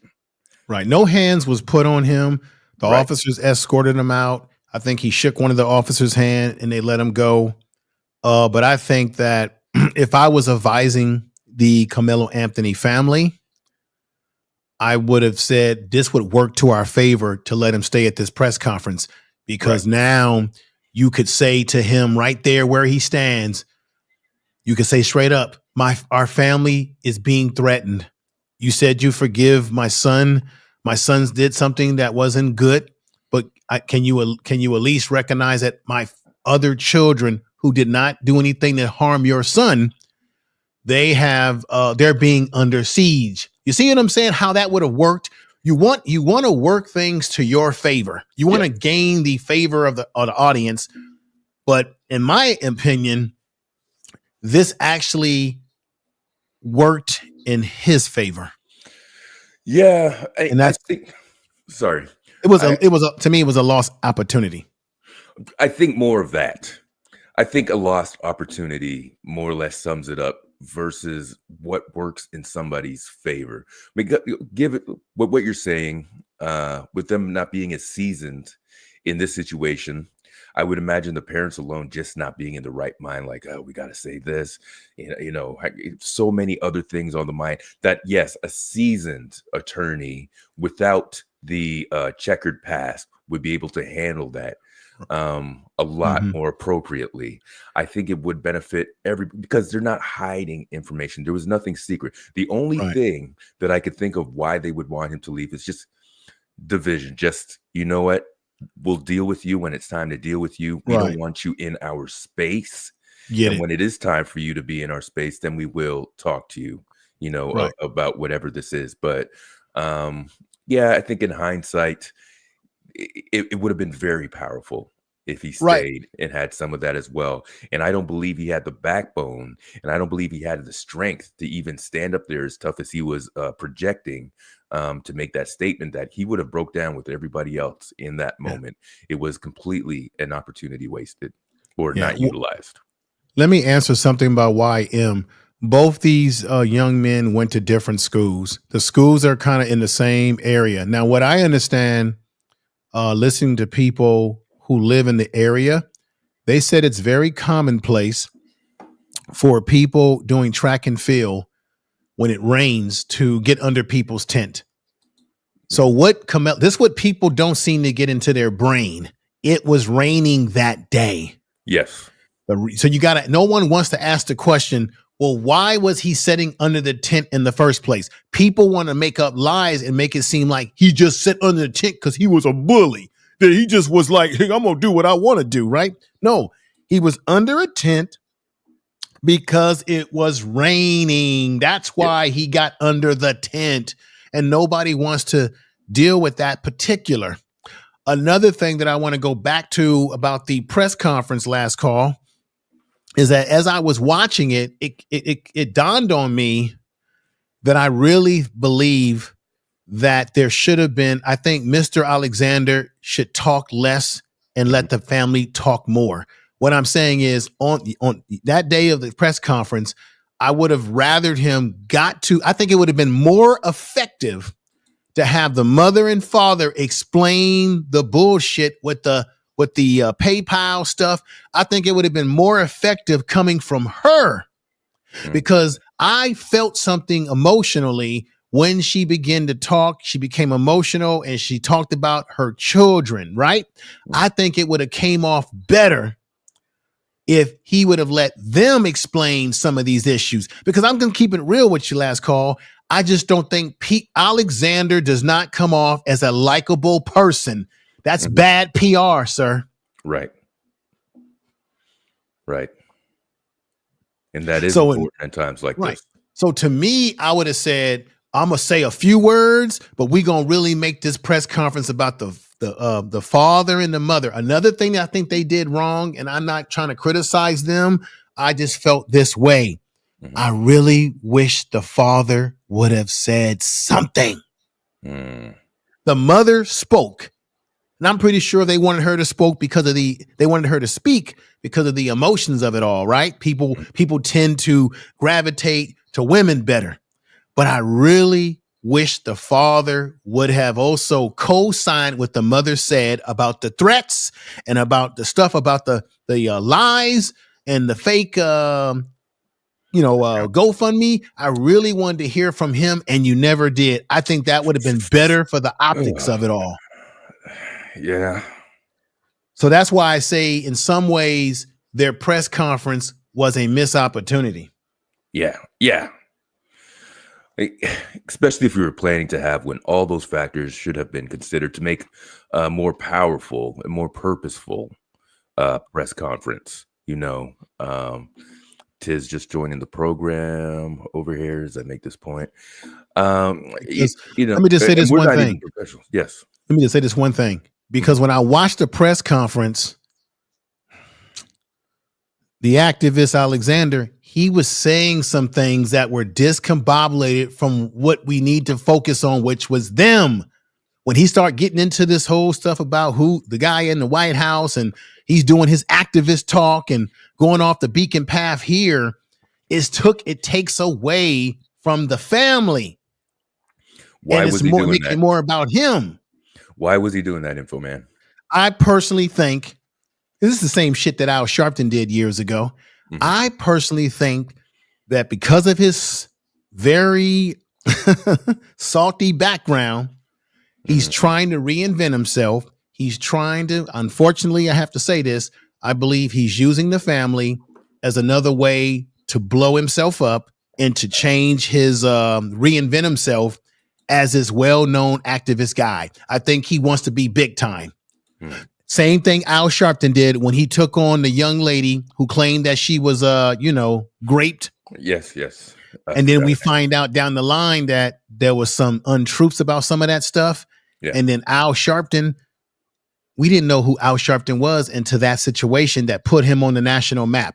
I think that this brother wants to be on a national map, which is why he is trying to take up the air in the room when he should be letting the family talk more and he talk less. Yes.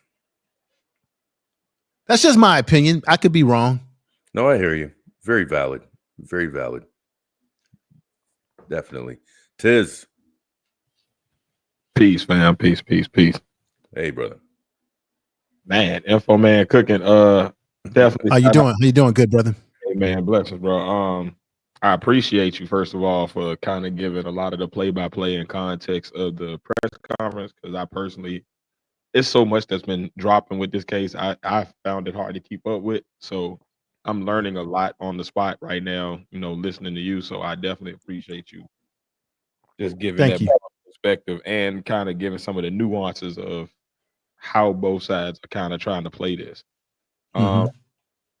I think for me, I just wanted to add in, I think one of the larger contexts that a lot of people are missing, like America has this thing with its big three sports where it's very combative. The atmosphere at a lot of games from football, basketball, baseball are very charged, and you got fans, parents, etc. going at each other very hard, including the athletes. But track culture is very different.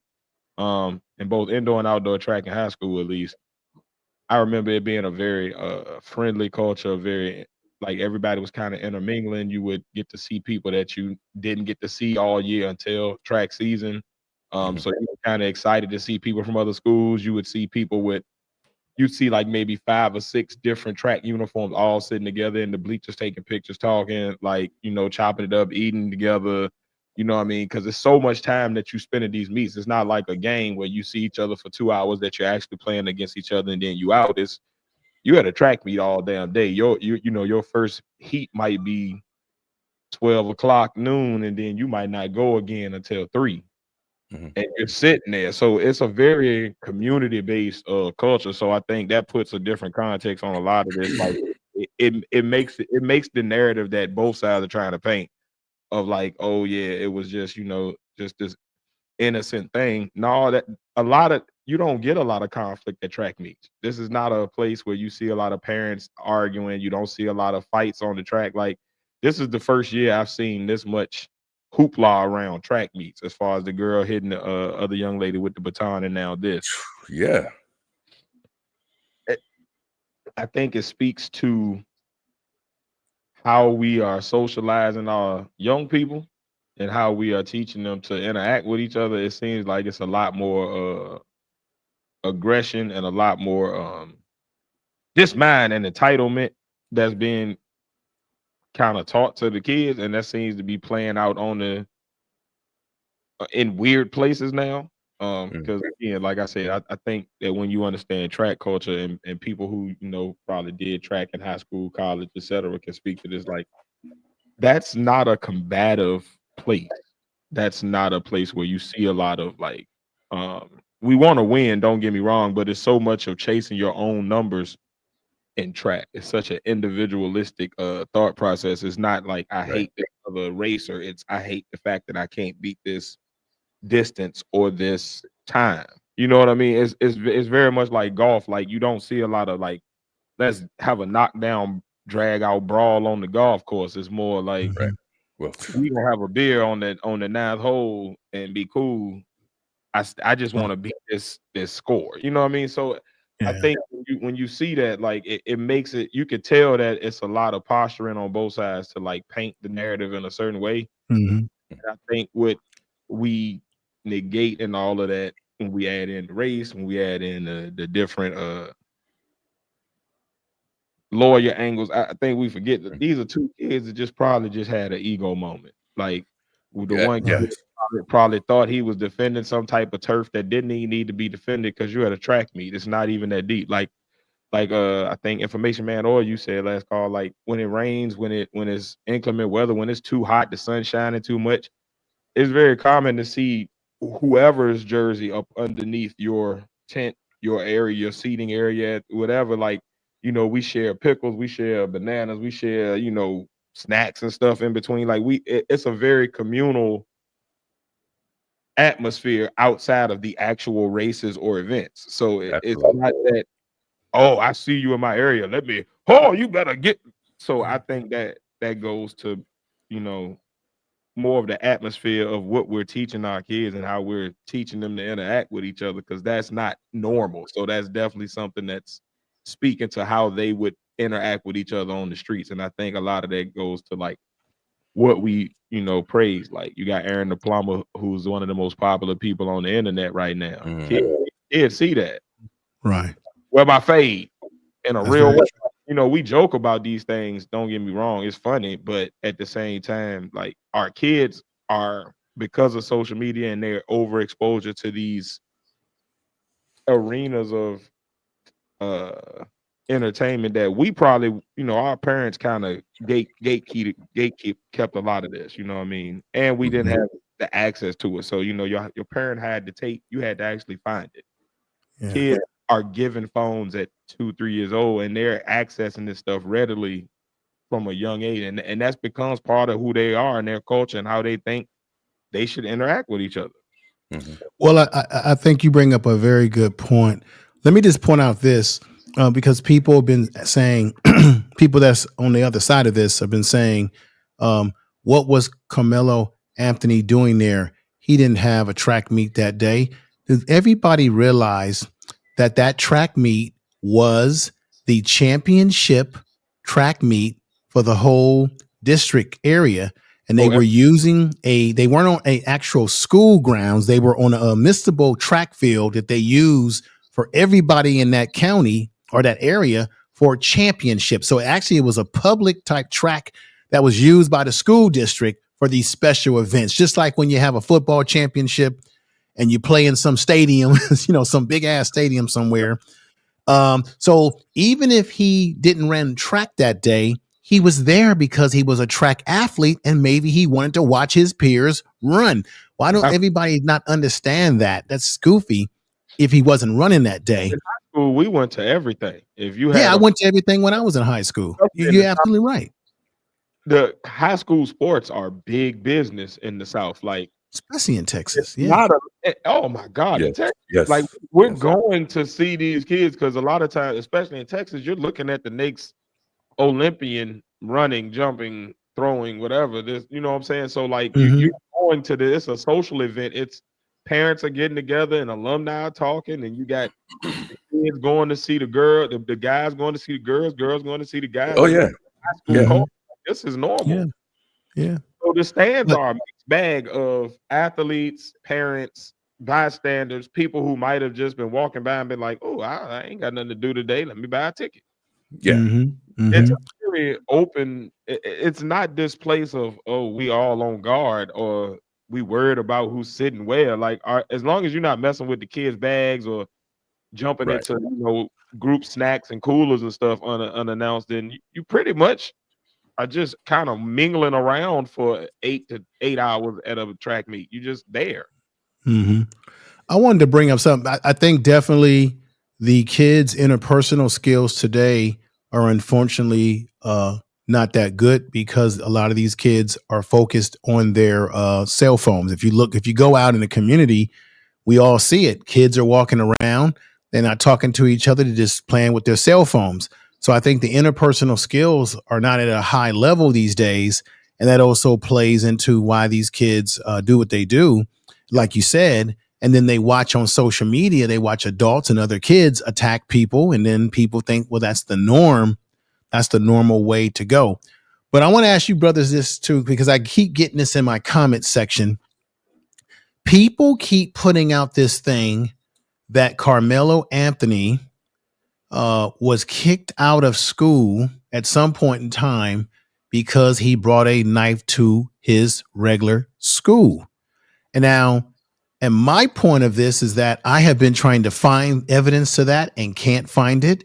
And I know damn well, and you know it, gentlemen, that if this was true, with all that's been talked about this young man, don't you know that not social media, but the mainstream media would have already said, it looks like Carmelo Anthony has a history with knives because he was recently, or a year or two ago, he was kicked out of school for a knife. I would think that every news agency would have already dug that up. Right. And maybe even the school that the parents said is not going to allow him to graduate there. You would think that they would have already put that information out since they've already cut loose of him. Y'all get what I'm saying? Absolutely. I think we're in a time now, throw anything to the wall, see if it sticks sort of situation.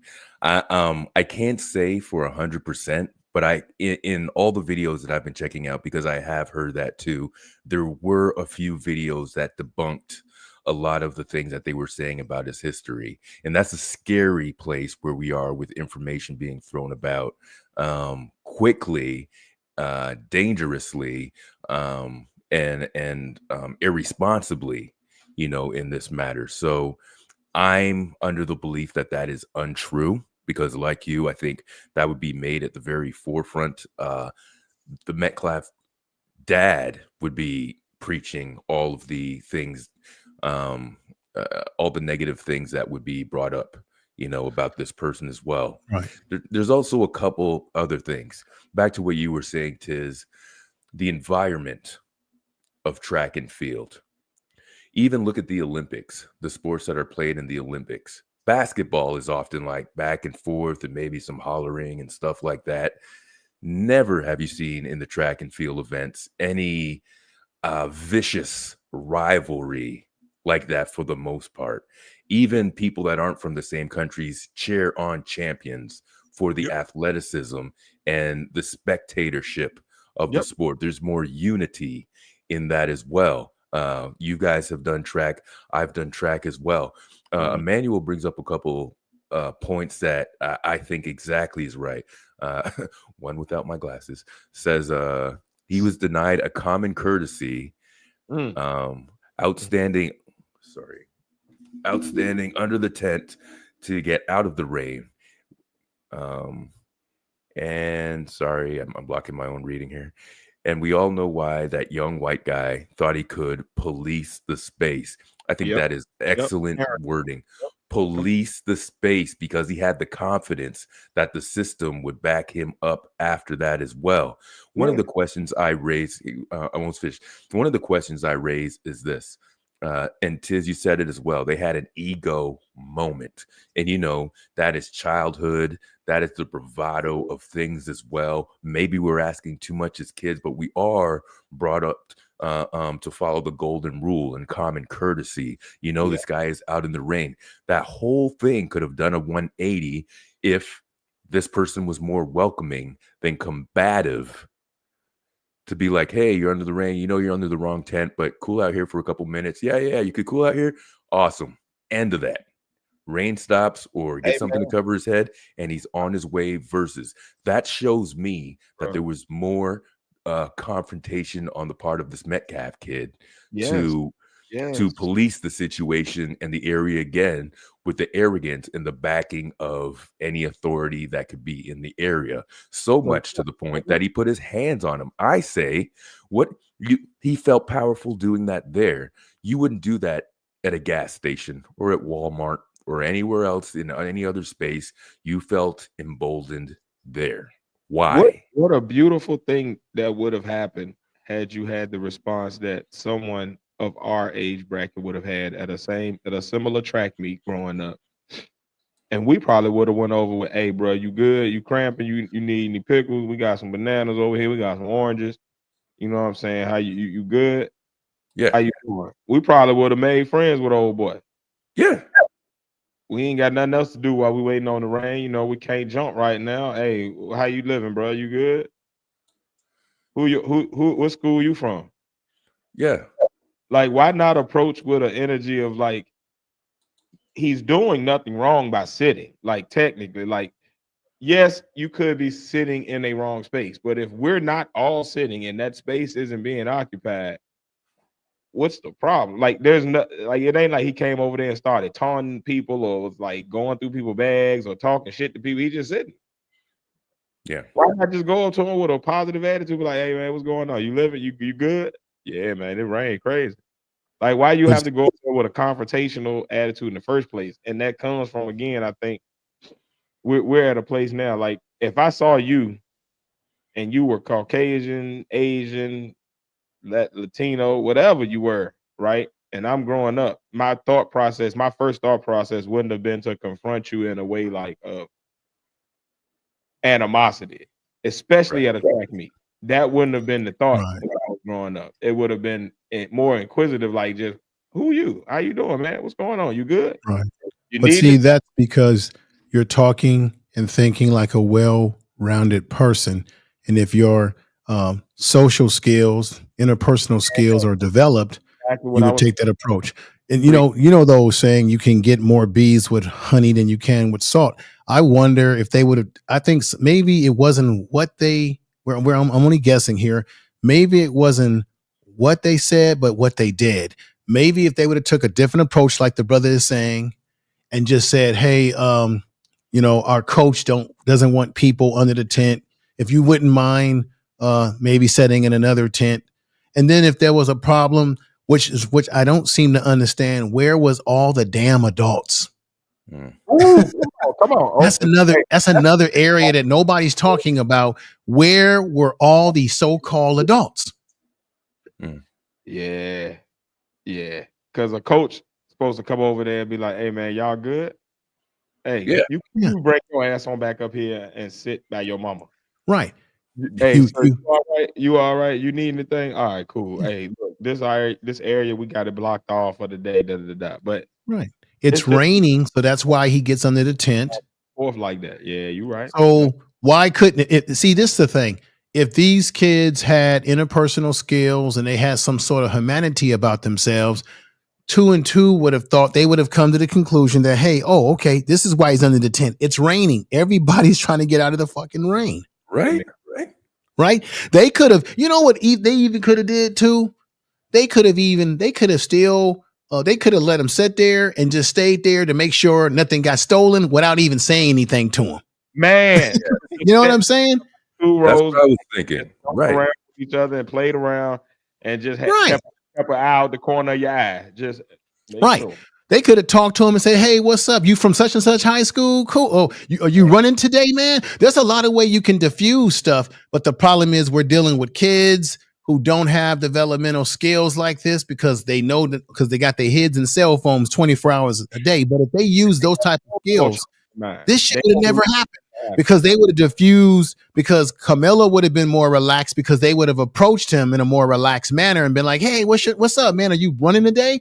And Carmelo would have been able to tell him, oh, no, I'm just here watching. Okay. All right. Yeah, man. Hey, good to meet you. You know, we don't mean to come at you wrong, man. It's just that we've had people steal stuff from us before. We're not saying that you're stealing, but you just want to know who you were, man, and welcome. You know what I mean? There's a way that you could have said stuff that would have never got it to that point on their part.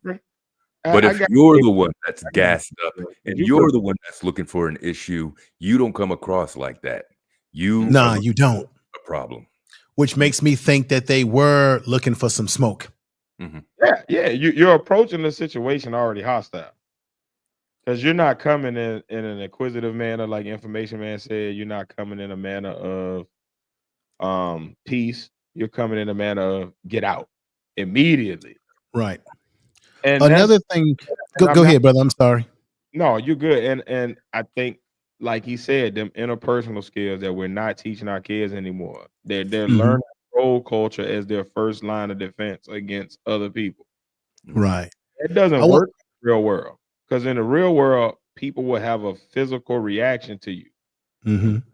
You can't push people around and they just disappear off the screen or, get overwhelmed by, like, in real life, they're going to say something back, do something back, and now you're in a position where either you have to defend yourself and you have to hurt someone, or they're hurting you. Yeah. Right. I wanted to bring this to your attention before I drop off. The whole issue around him having a knife. A lot of people are saying, why did he bring a knife to a track field? Why did he have a knife? I think people don't understand culture in Texas. Do you know that a lot of kids and adults are walking around with knives in Texas? If you have a super long knife, you must be exposed for people to see it, but you can have a pocket knife. This is the thing. Yes, sir.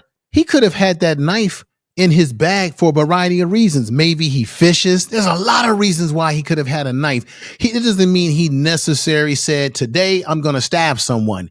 He could have had that knife in his bag for some other use. And it just, right. And go ahead, brother. Like, people don't understand Southern culture a lot of times when they come from the North. Like, these are things we walk around with at young ages. Like, by the age of 8, we're shooting, holding knives, using them to skin deer. We're skinning chickens. We're skinning coons. Like, we're using these tools. Like, these are not like, oh, we just out here trying to kill folk. Like, these are things that, like, in my high school, the average person had a rifle in their rack and and we talking about 16-year-olds. Yeah. And they had a knife on their hip, right in the hole. You can see it. If you look at the law in Texas, in my high school in Virginia, and we're talking about deep South now in Texas, they like a country to themselves. They believe in walking around with this shit, and this is everybody. Right. They have laws in Texas, and I've read those laws that says that if you're 17 years old, they said it's common for teenagers and adults to have knives on them, and that if you're 17 years old, you can have a knife on you as long as it's not a certain length, right? And if it's a certain length, and then where you have a restriction, you got to show it. So it might be 2.5, but I know it's like, I hear you, brother. So shit like that, them little. So let's say he had that knife on him for a whole other variety of reasons that he uses it for. Like I said, they like to fish out there. You use knives when you're fishing. There's a lot of reasons why. I really think that Carmelo Anthony had that knife in his bag because he's been having a knife in his bag and using it for other stuff. Because if he was using it for mischief, he would have a damn police record. He has no police record at 17 years old. I just think that it just so happened that he has the knife in his bag And this shit happened. And in that case, he used it not because he came there premeditatedly saying, I'm going to stab someone today, because he's probably always kept a knife on him, like many kids down there in Texas. Can't tell me that there's not a lot of other kids down there in Texas who don't brandish a knife in their bag. He ain't the only one. You chefing, boy. Go ahead, whip it up. You chefing. Anyway, I'm about to drop off last call. I just wanted to drop that on y'all. But y'all have a good show. Definitely appreciate you. You're right. You could. Yeah, I'm gonna be listening, man. I'm gonna go live this weekend and get deep into this and stuff like that, and that press conference. But I'm gonna turn in right now and finish listening to y'all in the clouds. But everybody have a good night. Good talking to you, brother. Good points that you bringing up about the track culture too. Yes, Peace. sir. You Definitely. cooking Thank you tonight, so much. Information man, folks. Definitely will be checking out his live when he goes either Saturday or Sunday. You know how it goes with him. It pop up and drop some jewels on you. And he has go check out his sites, Truth Media, Raw, and Information Man. He does the sports shows. He does everything. He's there, man. So subscribe to his stuff. You cannot go wrong. And I'll say, as we always normally say, you know, we do what we do here for some good vibes, for some conversation, some information, some entertainment, laughs, all that kind of stuff. But if you want the good dope, you want the professional. I don't even like to call it bells and whistles. I don't want to make it sound unnecessary. It's production value. Full, all out, high quality production. Yes, sir. Go to that brother. Yes, sir. Go to that brother and stay with that brother. You just can't go wrong, man. The show in his name is indicative of what he's giving you when you go there. It's a show. It's an actual show. He has it structured. He has it laid out. He got his graphics. He got his my boy be cooking, man. He got the apron for a reason. Did you contact him yet? I have never contacted. Man, this is my first time meeting, talking to him outside of being in this chat or seeing the replay. Because I remember you had questions for him. But he cooked. Make sure when you have your questions for him, you got questions laid out. You're not wasting the brother's time. Oh yeah, no, he's sharp. No, my boy. Yeah, man. Definitely good insight with that stuff. Glad that he came on to clear up a few things too. And yeah, I've been following the shows that he put out this week, you know, on the case. So definitely appreciate that injection of information and facts that he was able to lay on us as well, man. And just good to have another person on a Friday night too, while Tiz drops in the house. Hey, I was just talking about our Tiz's top 3. That was like, we did like the first hour on sitcoms, you know. Yes, sir. On the sitcom dads, yeah. Today I brought it back up, and then we started.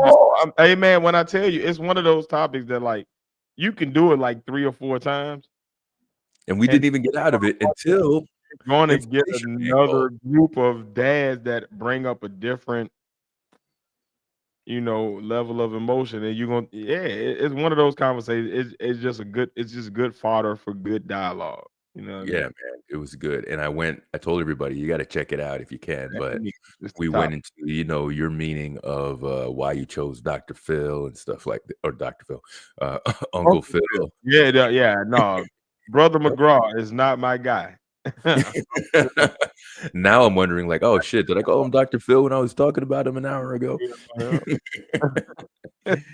But yeah, we brought up some good ones, and we were talking about a couple other sitcoms, and we spent like a good hour just bullshitting about all that sort of stuff. And then before we got into anything, I didn't want to get into anything too heavy, you know, to keep it on a Friday and stuff. So, you know, get into what you want to get into. I think that's what you got to lean into. Like, you got some perspective, and if you got, look, I want to just announce this as we are here because it happened tonight. You just had Information Man on your show. I did. I wanna be clear. That's a monumental moment. I know for like a lot of people, that's, you know, whatever. Hey, I just had a guest. No, but like for a small YouTuber to get a YouTuber that's, you know, well into his teens of thousands of people that watch him on a regular basis. You know what I mean? That's amazing to even get the attention of, but then to get the perspective of. I know, dude. That's I brother. know. Like you on your way. You the next Lenny Bruce.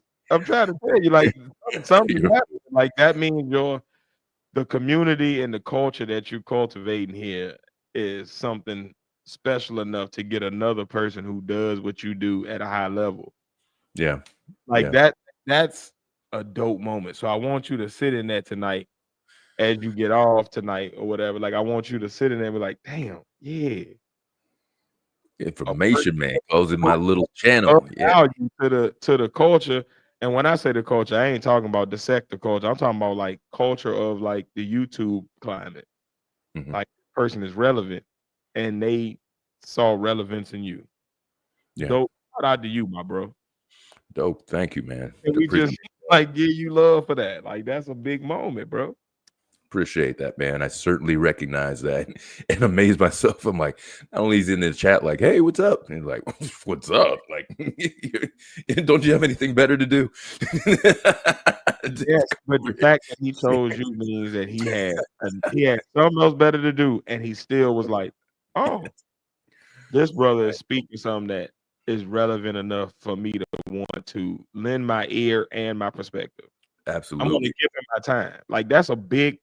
People don't realize how much it is for somebody to give you their time. Like, damn, if somebody hit you up for a conversation, they went out of their way and out of themselves to come find you because they could have just had the conversation with themselves.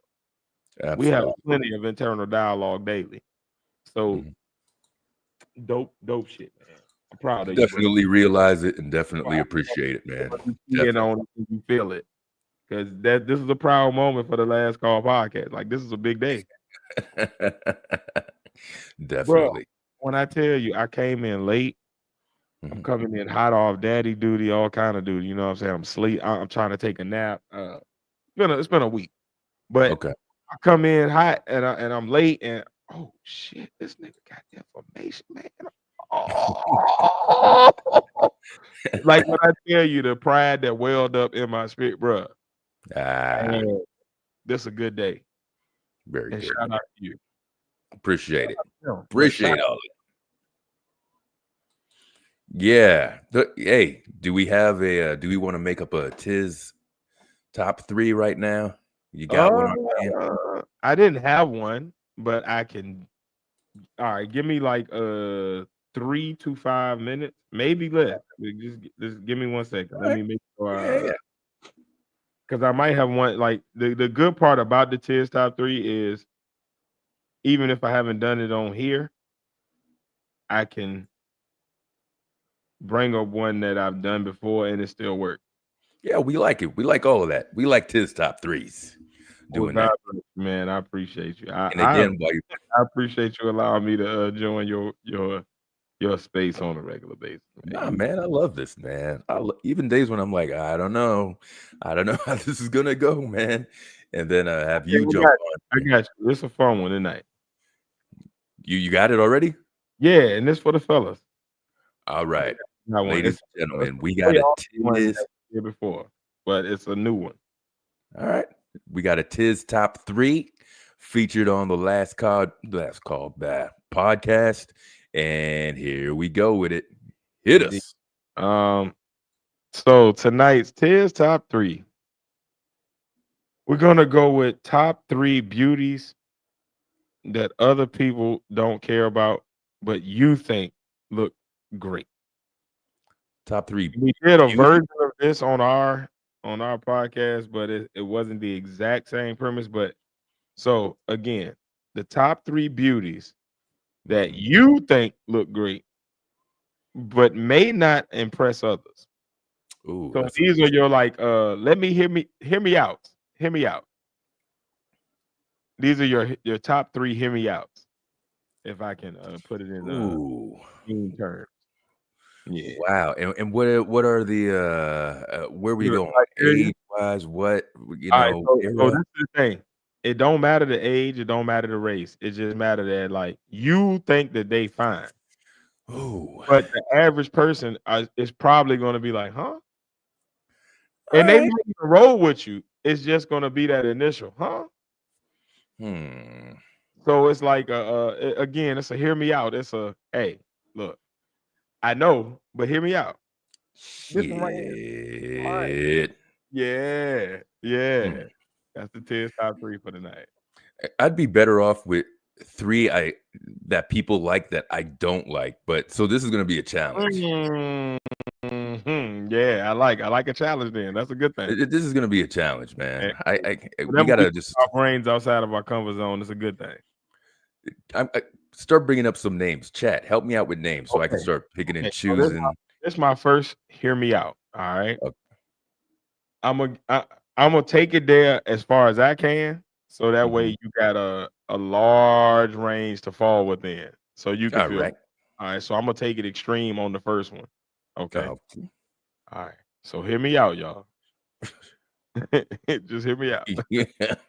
Already. Taylor Swift.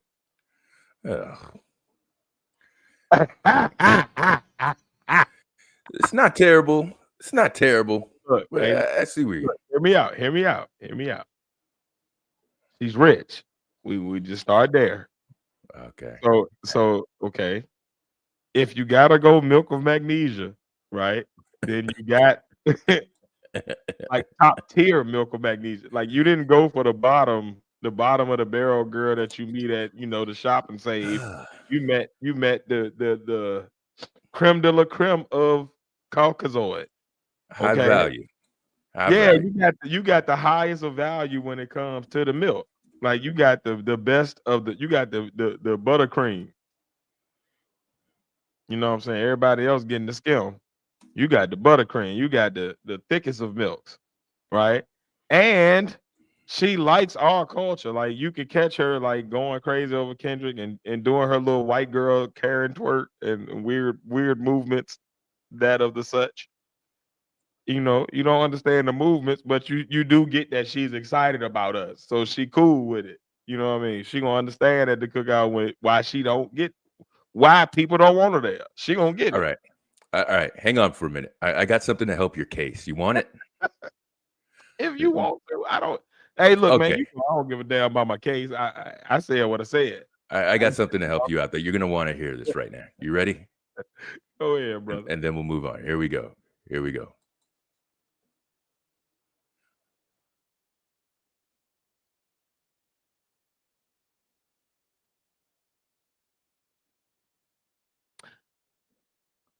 Is the salads what you were giving me? Thank you so much. Thank you, audience coordinator, for putting those titties up in the front row. God bless you. Those distracted me. I was supposed to come out. Oh, yeah.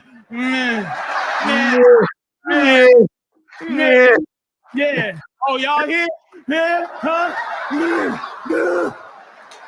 Check this out. You look lovely, though, by the way. Yes, you do. Congratulations, my friend. I'm glad y'all here. It's very good. Yo, congratulations to you, my friend. Look at that white woman you're with. God damn.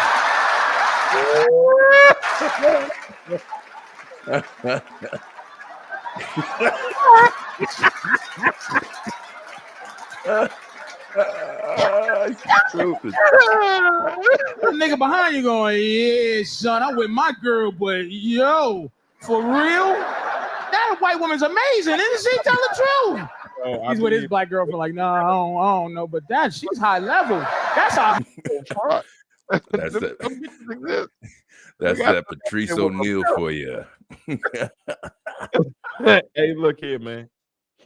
When I tell you, yo, as a black man, even as a black man who has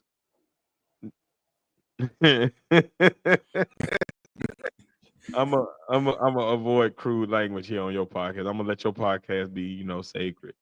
But y'all know what I would say on my podcast, where that has dog walked the likes of the Caucasus Mountains. Obviously, I like Patrice O'Neal, but he I tell you, When I tell being you, a fool over here, man,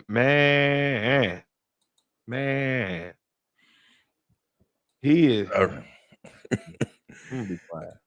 Let's do the rest of this. Hang on real quick. One more minute. High level white woman right there. That white woman is man, oh man, oh man. Black women get mad at that, but that is top shelf white woman right there. If you don't get mad at that, way more men than Za. You know how you can tell how pretty a white woman is? Value. You look at her and then you wonder how long they would look for if she was missing.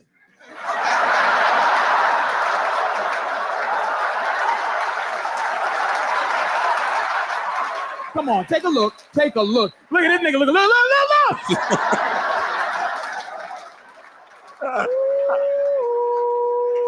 All right, I'll leave it there. Hey, listen, that is from Patrice O'Neal's special. He's no longer with us, man, but he's known for doing, controversial comedy and stuff like that. Not controversial. Listen, I'm gonna tell you, I'm a pro-black nigga.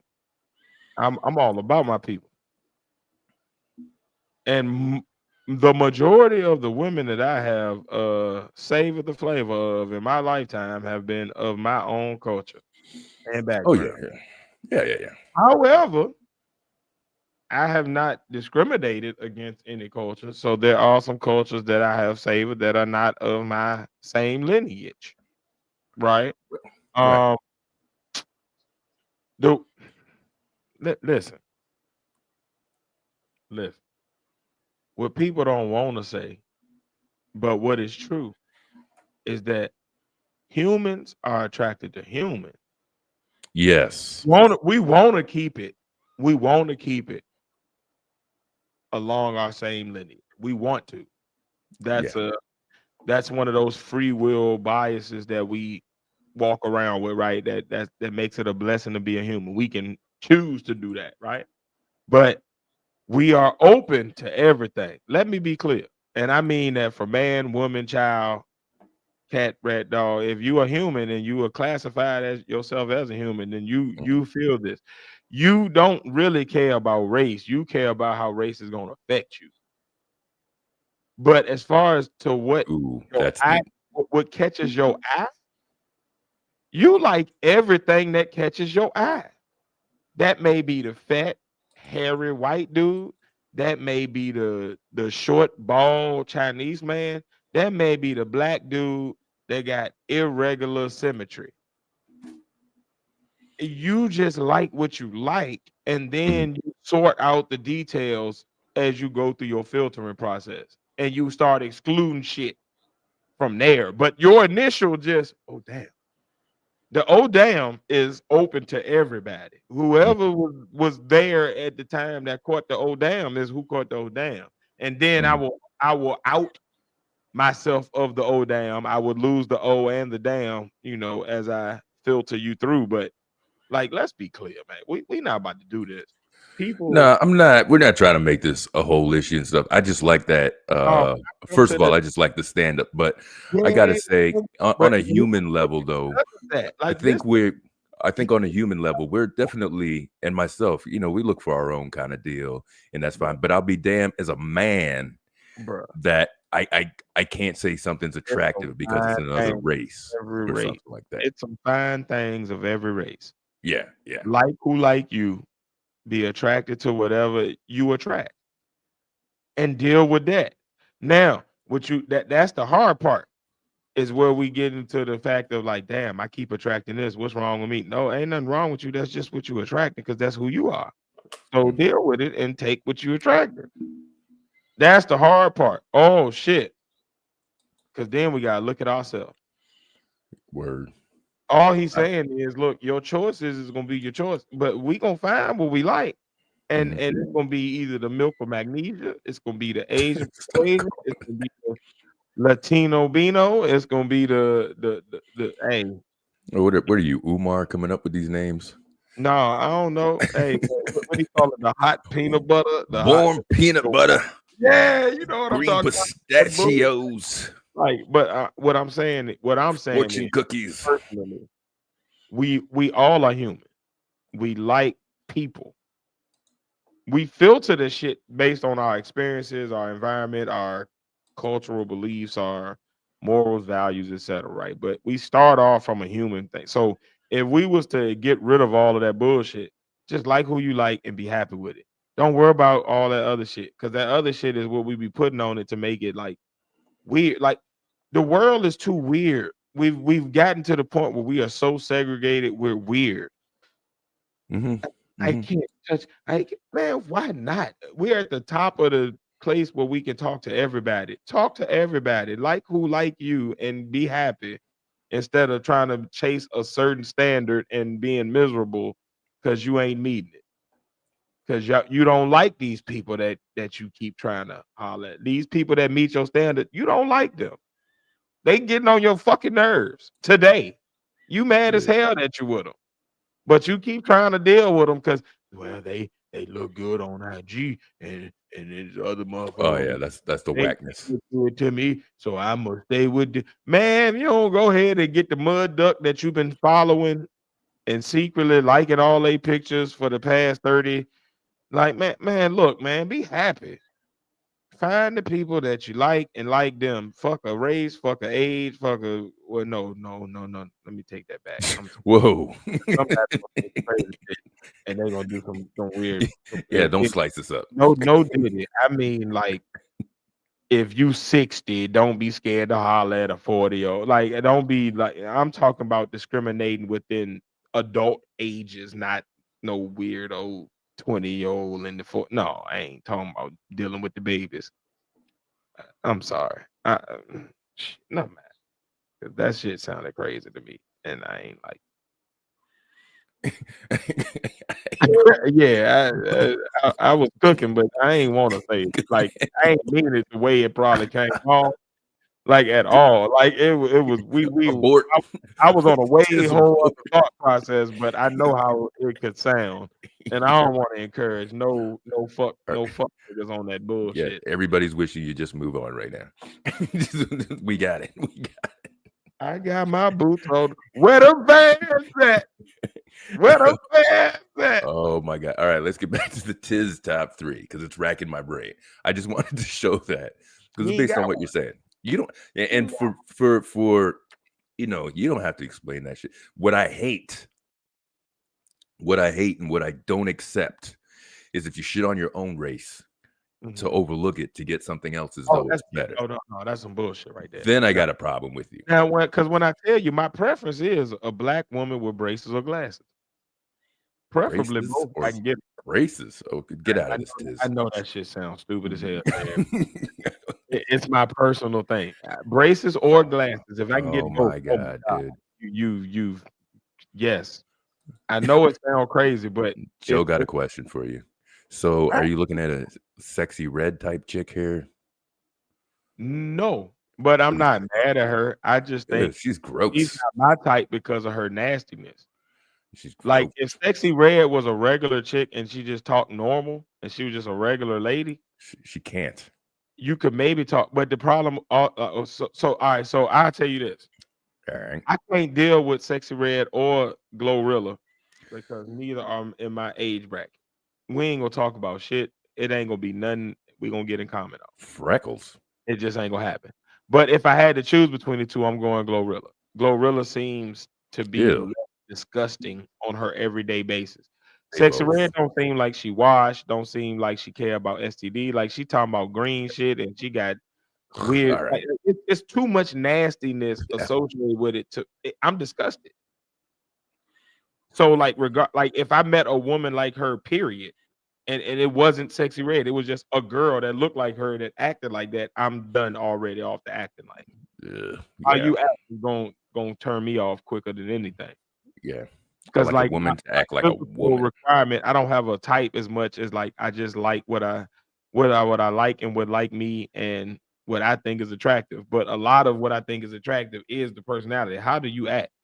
All right. Before I just even go over here, first of all, Josephine is like in the history of black dudes, maybe 3 have freckles. The whole history.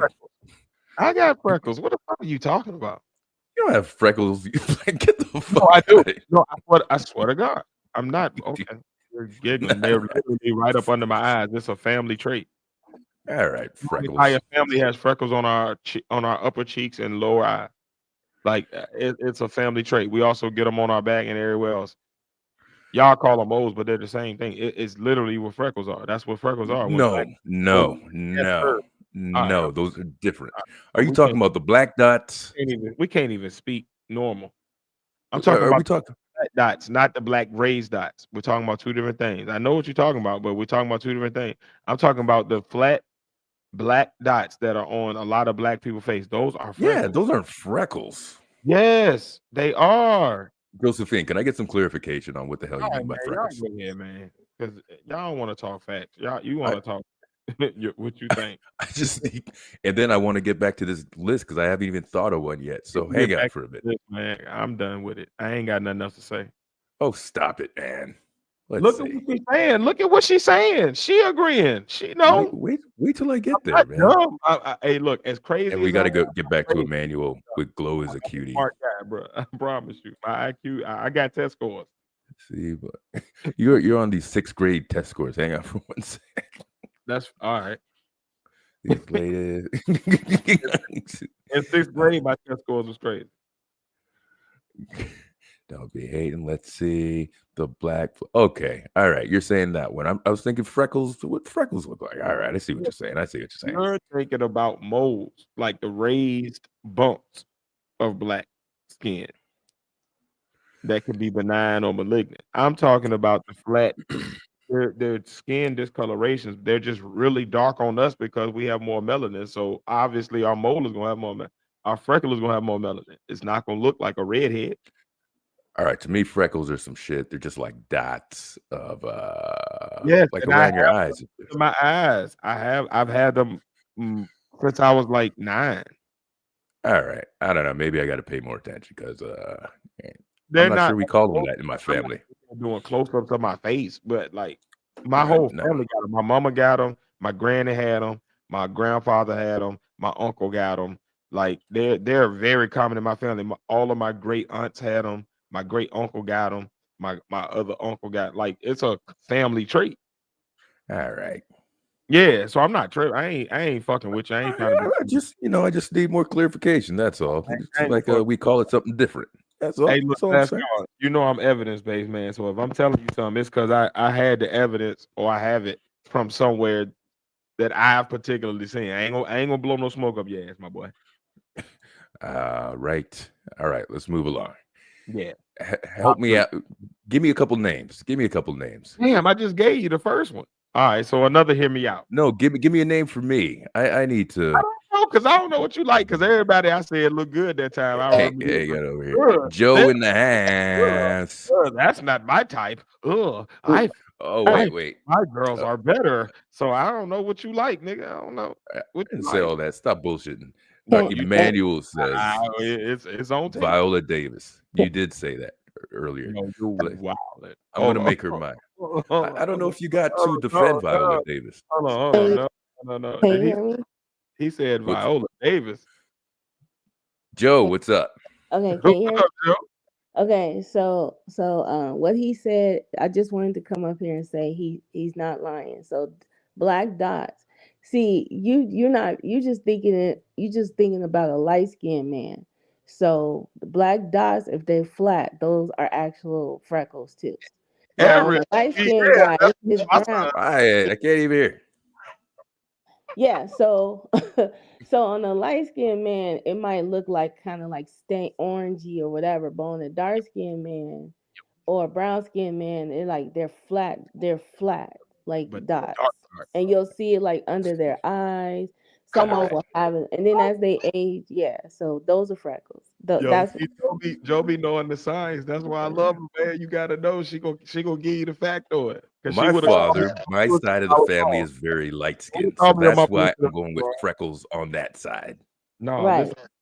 But that's one of that. If we were doing the top 3 characteristics of a human being that we are attracted to. Yeah, come on now, preach it. Number one would be That the one that would be the freckles, and then the dimples for me, and then Girl, you better come on now. I got freckles and one dimple. You better come on talk that good shit. yeah, so freckles, dimples, and a wide nose. Like those like my top three. If we Wide did nose. top three, huh? Boom, boom, boom. All right. Boom, boom. Hey, look, bro. When I tell you, I know what I've been told. Like I'm out here in these streets. Last call. Like I'm telling you, I know what I've been told. Like I ain't tripping. Like I know what the features are. That look, cause I ain't shit. So I know it's the features. And when I tell you, bro, I'm telling you, man, you freckle do it, man. All right. I bet you got some family that got some freckles, and you was like, man, them ain't nothing but moles. Fuck them niggas. No, them niggas got freckles. Probably. But let me explain something. If you're with the same, man, thinking about that, you talking about dude or girl, because a girl with some freckles. Oh my god, oh Jesus, you better come and give me them cheeks. Let me get. So yeah, you're right. If you're thinking about that, I'm thinking about my dad's side. His oh, look at that. Grandparents are basically white, so they're very light. So if you're talking about freckles, I'm like, that's what freckles are to me, man. That's what I've been known freckles to be. Not the Pippi Longstocking Jones. I'm talking about the black folk freckles. They look the same. They just dark. Yeah, like you got to think about it. My skin is dark, so for you to see a freckle, it would have to be much darker than that. So they look like moles, but they're flat. They don't have a raised surface. There's no outgrowth. It's just the coloration of the skin in that area, as opposed to the moles. Now, don't get me wrong. My family also has moles, so I do know what you're talking about as far as like the things that grow out. Yeah. We have those too, but those are two different things. But what makes them stand out, like when you see a black man with them, it's always like 1 out of 5. So it's a feature that really stands out that a lot of men don't. Hey, look, last call. When I be talking that shit, I know people be getting mad at me, man. When I be trying to tell y'all, man, I'm different, bro. A little bit different. Hey, look, she coming with the science. This ain't me. Blame her. Tell her stop talking. So listen, Joe. All right, you did your 3 features. What's your what are we calling it tonight, Tiz? The okay, so we got. So for her, it will be, I don't know what they would call beauties, but it's basically your top 3 beauties that is like your hear me outs, like that other people wouldn't be like, ooh, but you be like, ooh. Like they're weird ass quirky likes. Like most people are gonna be like, ugh, but you're gonna be like, ooh. You got one of those? Oh, me? Yeah. Women categorize their men in like so many different categories. So if you was like the black variety, right? Like if it was a black guy, like most women would pick like maybe like in my generation pick Denzel or something like that, right? He's a hear me out. I feel like he's not like ooh. Right. But I'm saying he's not a hear me out. Like a hear me out would be like, so like for me would be that guy that played like in Anna BC. He played in I know you talking about with the slanted hat. Yeah. He's a hear me out. I gotta Google this. What's the name? Oh, Edabisi. He was from Oz. You never seen the show Oz? He was like the prison captain of the black. With a little hat. He had the little red cap that was like tilted on the back of his head. It was always about to fall, but it never fell. Nigga would get full blown prison riot, and that hat would still be sitting there like, like that shit was amazing. Crawl through a tunnel, dude. Yeah, he was in G.I. Joe and all kinds of movies, but he's like a hear me out. No, that's a different one. I don't have an opinion on black men, but I would say like I've never heard a woman. That is weird. I've never heard a woman be like, "Ooh, at a BC." So that is different to hear. Okay, good to see Joe know how to play this game. What's wrong with you? Come on, man. Nothing's wrong with me. I just have to divide the character that I know from Oz. That's the only place I know this dude. Hey, look, man. From Joe being with this dude. I'm like, Joe, he's a bad choice for you. Dude, he ain't about to go with him tomorrow. He's just a hear me out. be like, hey, I like, hey, when I see it, I get a little, hey, babe, come to the room real quick. I need your help with something. All right. Give me another one. Yours, Tiz, and then I got to come up with an original. I'm taking Viola Davis, by the way. You owe us two now. You owe us two because you are behind. You are. I owe two? Yes, because you still gave one. You just keep hearing everybody else and talking about, yeah, that is right. I'm not good with celebrity stuff, man. You got to help me with the names. Look, it don't have to be a celebrity. It could look. You say it. What am I going to say? The girl next door.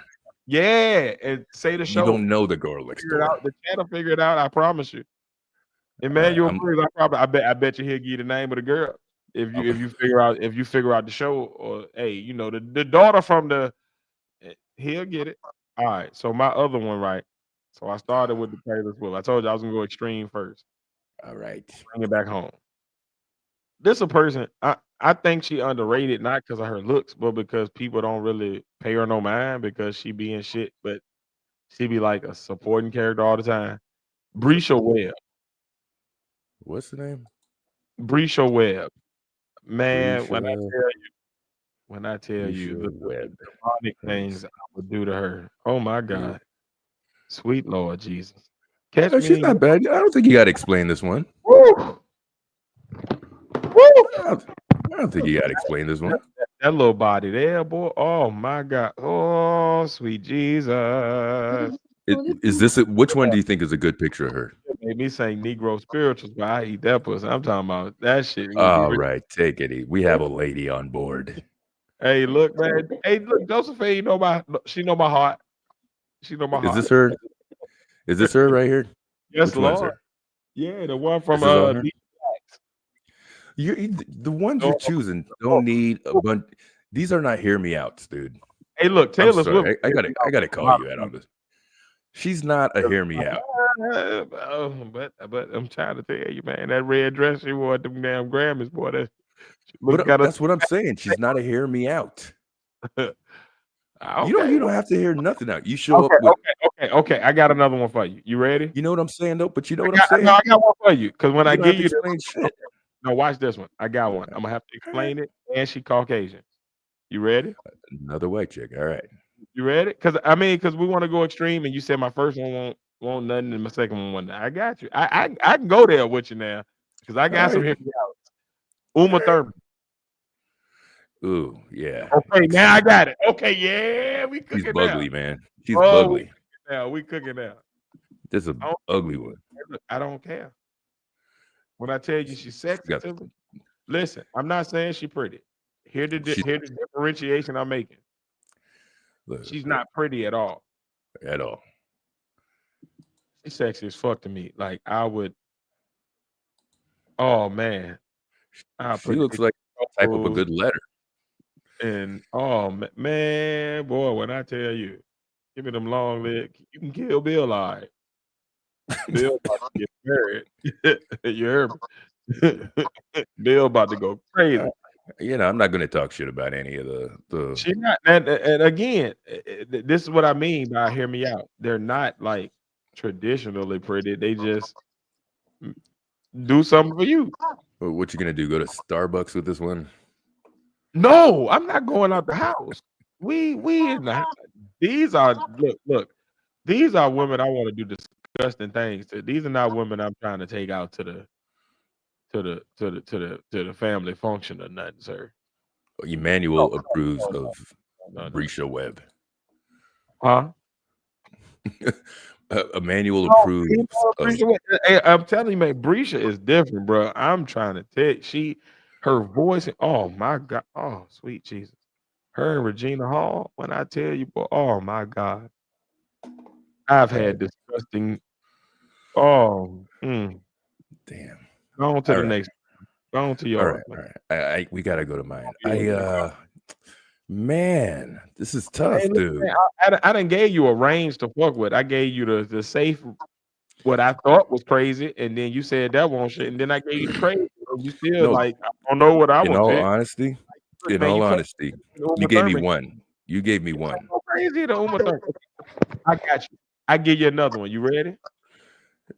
Yes. You sure? Well, I'm just saying, yeah, because I don't really have one yet. I don't really fantasize about celebrities all day, man. Like, it just you ain't gotta fantasize about them. It's just like, oh damn, I'm attracted. Like, it ain't like you lusting after these people. It's just, oh damn, yeah. All right, but you're gonna have to give me some names after, so I yay or nay it. Go ahead. I got you, bro. You're gonna have to help me out. I got you, man. What's the lady? Jennifer. I don't know her name, man. Stifler's mom. Oh, Jennifer something. That lady. I did it. I do it. Jennifer's mom. Stifler's mom. She looked crazy as hell. Don't get me wrong. She looked funny as fuck in the face. Like her face looked. Yeah, she gonna look crazy in the face. Like her face looked wild. Cause she got all that plastic surgery and Botox and fillers and lip fillers and this fillers and that fillers and eyebrow fillers and toenail fillers and something Calhoun. Crazy, wait, but Tiz, wait a minute. Tiz, hang on. Hold the fuck on, dude. Hang on over here. This is Emmanuel's. This is Emmanuel's right here. Who's that? Jennifer Tilly? Emmanuel, is this who the fuck? Ooh, I would. Jennifer Tilly. I like that one. You got some good names right now. Jennifer Tilly fine as hell. Jennifer Tilly. Is this who you're talking about? Yeah, she fine. That's a fine. Wait. I'm talking to Emmanuel, dude. Oh, okay. I'm like, Emmanuel said this person. Who is that? I can't. What's her name? Holly Rowe. I don't know who the fuck that is. I ain't never seen that. But this is one of Emmanuel's, dude. Hey man, so hit me out. Emmanuel, I'm trying to hear you. You got some splaining to do. I got one. Oh, wait, she had cancer? She might not be a hear me out. I don't know if she'll hear me out, but Ronda Rousey. All right, wait a minute. We're going too fast. Jennifer also Tilly. Clarissa Shields. I don't think you have to explain Jennifer Tilly though. No, Jennifer Tilly, that's a given. We got you on that. It ain't no hear me out. I heard you loud and clear, my brother. Calhoun. I understand that. How do you spell Calhoun? That's not spoiled milk right there. That's good milk. Calhoun. That's I'm pretty sure. Oh, that's not her name. Hold on. Let me go find out who Stifler's mom is. I thought it was Jennifer Calhoun. Stifler's. I think some Calhoun or Cal Cutter. Jennifer Coolidge. Whatever. That lady. You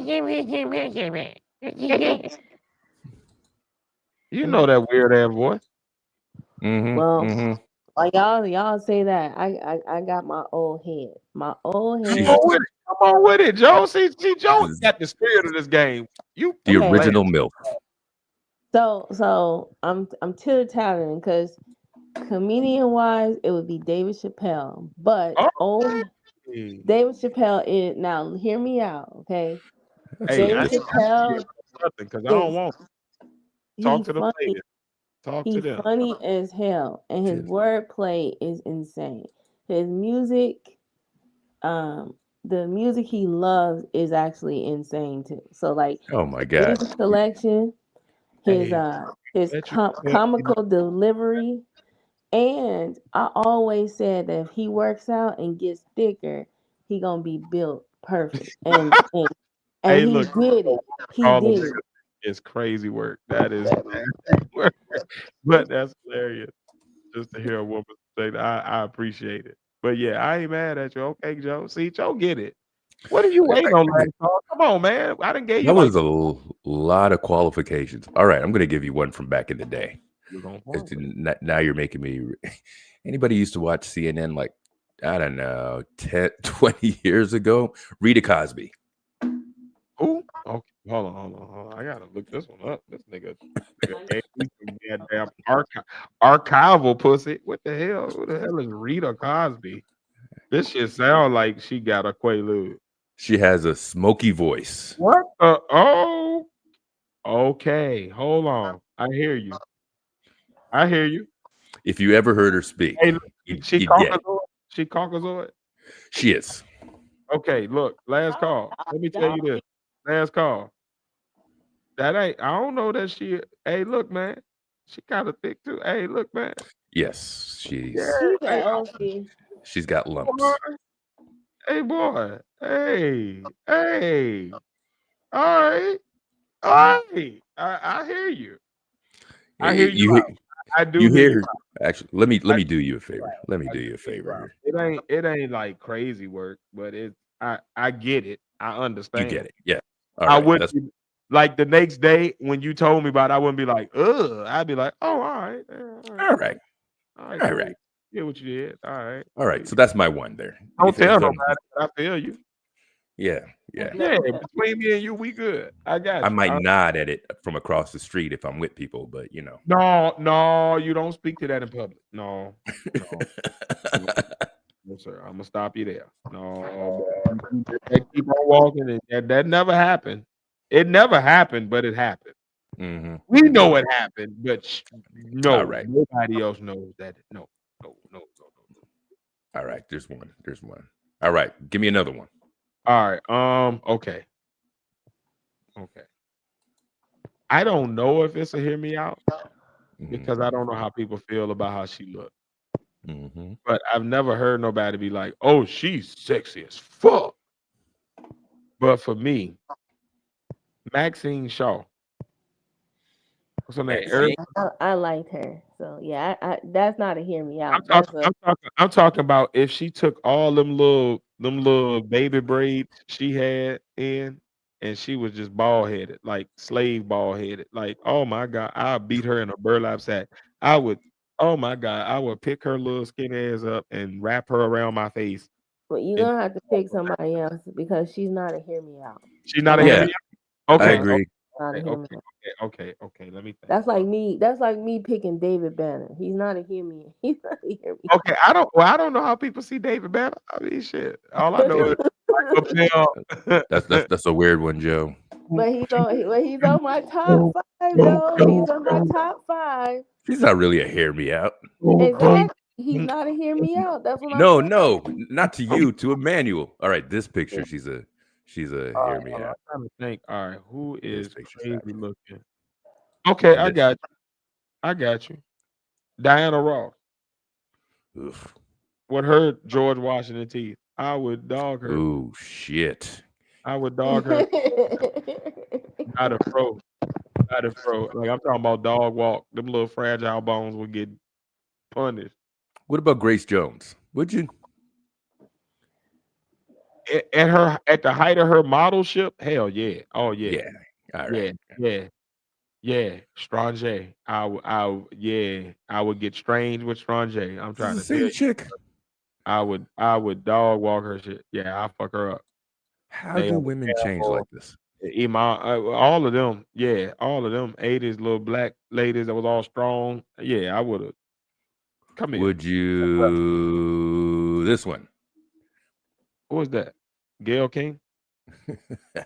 Yeah. Look, I gotta know. I'm gonna tell you what's gonna happen. She gonna look wrinkly at first, right? Listen to me, and listen to me, and all my niggas out there gonna feel me.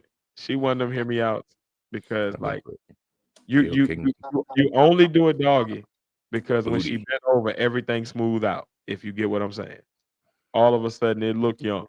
It didn't at first, but when oh man, yeah. Keep your arms on the side. Oh man, what? Gorilla style, Ving Rhames style, jumping her ass right across the room, just like Baby Boy.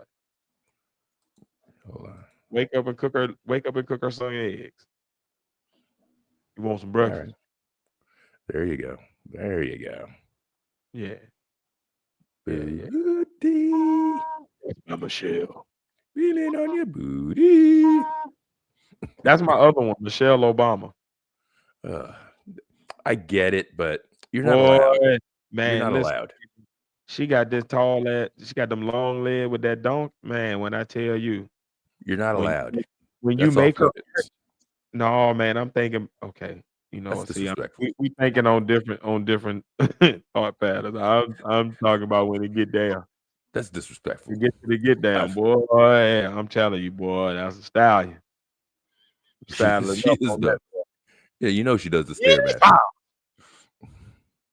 But I can't. I can't comment on that for brother Brother Barack. That shit, man, look, I don't know that nigga. Oh shit. Hear me out. Hear me out. Cause we on the hear me out tip. If it's your woman, she's safe. If I don't know that nigga, man, I'm dropping these. Man, what? These dumplings is going right up. Man, I'm dropping this dick off tonight. Tell meet you where? At the cul-de-sac. Turn off the lights. I got you. While he right out there on the front porch smoking a cigar, I promise you I will. He'll be like, damn, what is that noise down there? Somebody must be killing a deer or something. Nope, I'm out here dropping that dick off of your wife. I don't know you. My loyalty is to the people I know and love. And when I get past that layer, hey man, what beating your shit down? You mean the younger version of this, Emmanuel? Maybe. Hey, look, man. Gloria Lynn. Can you pull up a big picture? Because I can't see what that look like. Let me look on my phone so I can see this one's not that flattering. She's a regular chick around the way. She's not ugly, but she's not, you know. Hey, look, man. These are the what? They hear me out. Oh, this looks like she does every science fiction movie. No, I'm gonna tell you what she on is. The Sci-Fi Network. I get what he's saying. When you're not looking at her dead in the face. All right, Emmanuel. I see you play. Hey, look, man. From the back, I would knock. I'm not looking at the right thing. Hey, man, what? We breaking Achilles, ACL, MCL. Yeah, we turned that up. Yeah, she thick and thick. She got I'm some not help. seeing the pictures you're seeing. I don't know. I just looked up Gloria Lynn and just left it at that. And then I was like, oh, so I get it. She like one of them old school singer ladies. Is it this or is it this? Is this the same person? She kind of monkey in the no, that ain't the Gloria Lynn. Who you looking at? I don't know who that lady is, but I is this the same person? I definitely punished that, but no, that ain't who I saw. The lady I saw looked like goddamn. Maybe it's Maybelline. That's not her. There's two Gloria Lynns. Hey, look, I don't know how many words you got up there in that search bar, but just type in Gloria Lynn. Don't type all the crazy. No, you got like 13 words up there. I just had 2. This is also Gloria Lynn.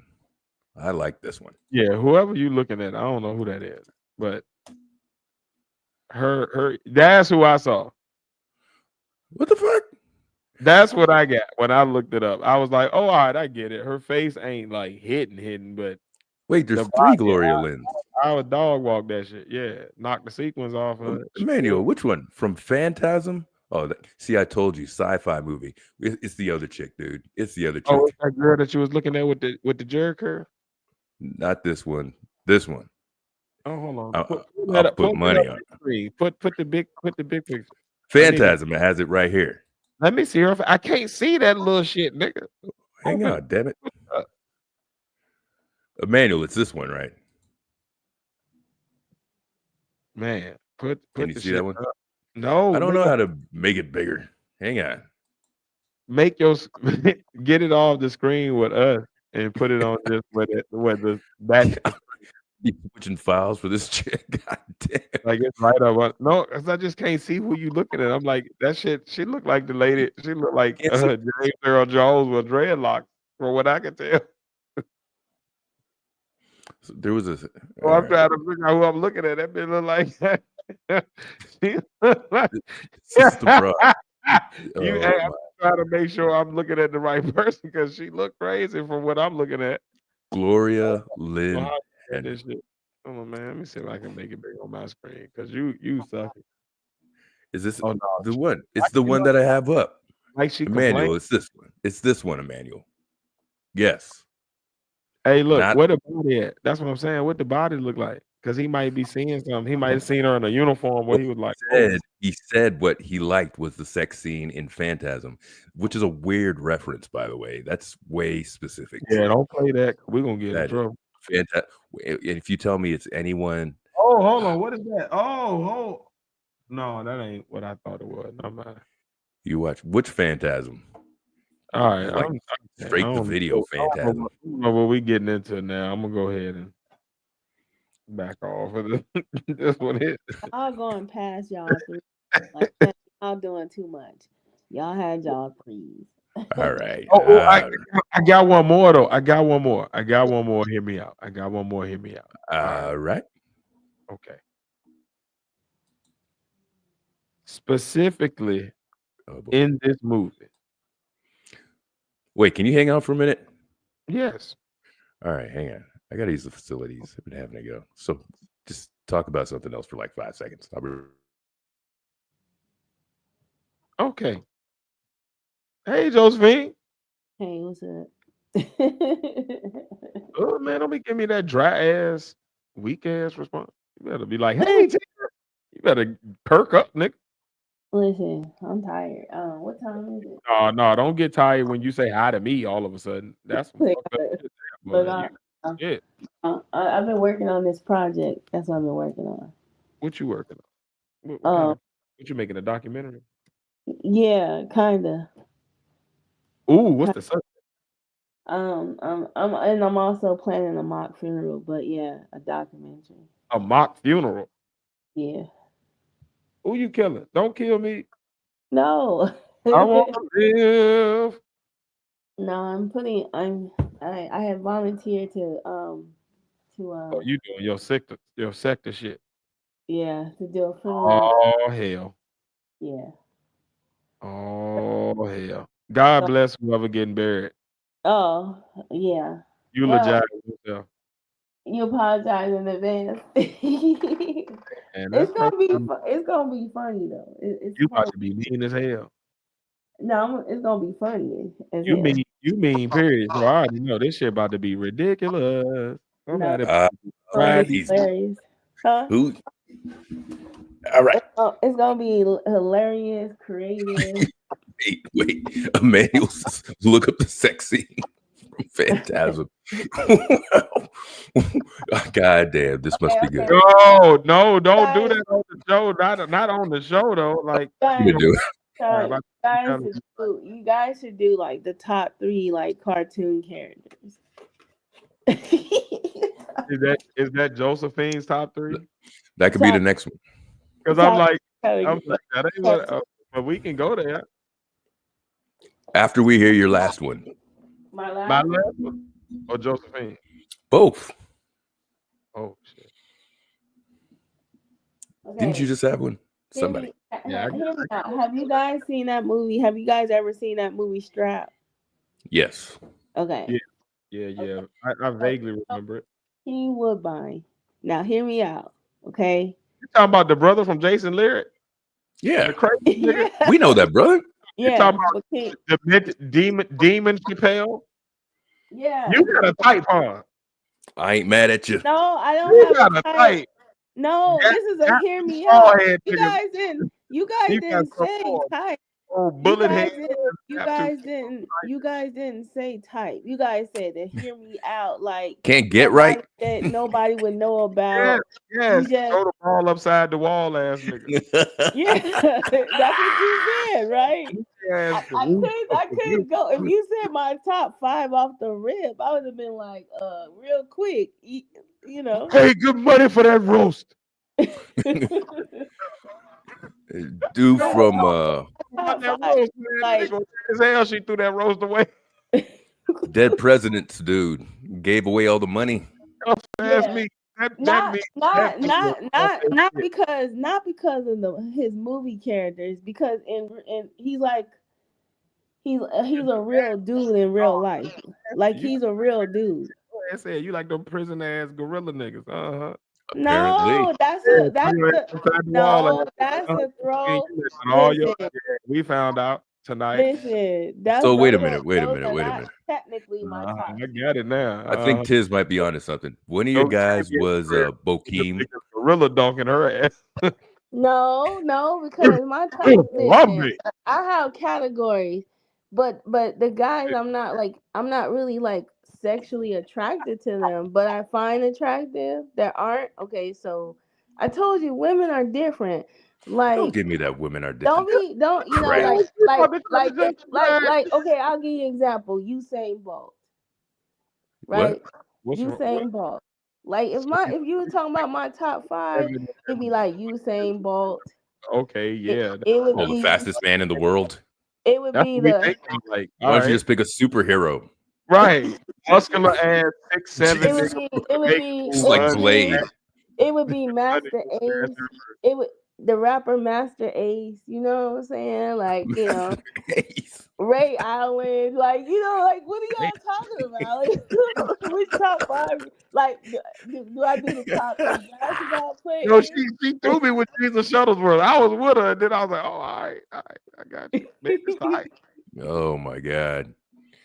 So basically, with bald head. Now if it was white dudes I'm not attracted to, but I think they kind of have a weird look to them.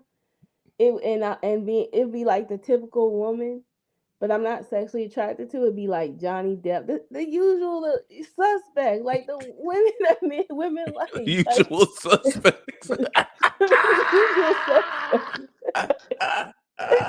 It would be why? Because you know what I'm saying? Because he's like socially white awkward. He's Indian or something like that. He's like white Indian. So like I said, so I can't pick them because So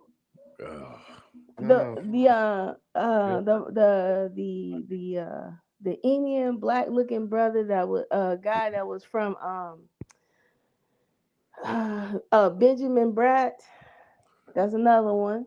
Who's this? I need to find out who this is. Get a name, Benjamin somebody. Pratt. Benjamin Pratt. Hang on. Yeah. All right. So like wait. Benjamin Pratt. Yeah. That's his. Yeah, I know that who you're talking about. Yeah. He could be in. Yeah. I think you're right. He might be a good-looking dude. He's fat. Yeah. Yep. With dark hair. Yep. He did a movie with Sandra Bullock. I use Sandra Bullock, by the way. He's funny and everything. But that'll be one of mine. I think I know you talking. You said that would be one of yours. What, nigga? Sandra Bullock, you motherfucker. Oh, okay. I was like, what, nigga? What the hell are you talking about? Blow the whistle, motherfucker. Yeah, for you. Look. And then like I like Wale. You know what I'm saying? Like I like Wale. Like I like women. Like like Namor. This guy fell off, dude. He used to be like in everything for a while in the 90s. Yeah, he was that dude. He was that dude, and he's not black. And he's not white either. All right, whatever you like, man. All right. But that's what I'm saying. But but I'm not sexually attracted to him, though. Yeah, you are. You want it? No, yeah. That Maybe nigga I would do. drop off. No, like how like people just like eye candy. Sandra Bullock ain't no hear me out either, bro. She kind of Sandra kind of tight, bro. Sandra could get that. She's all right. What? This is another. What about this guy? This is another white guy that people like. Oh. Faith, you don't like this Ryan Gosling? Hell no. Goofy white guys. No. Chicks like this guy. I was on Mickey Mouse Club. No, because it would be that brother that played in Aquaman. See the typical women like. Isn't he from Hawaii? Exactly, like 90s guys are like they look like white people, but not. Yeah, see. Oh, here's one. Here's one. Jason Momoa's wife is. This is the one that you guys like. All right. No, this guy. Hell nah. No. You don't like this guy? Hell no.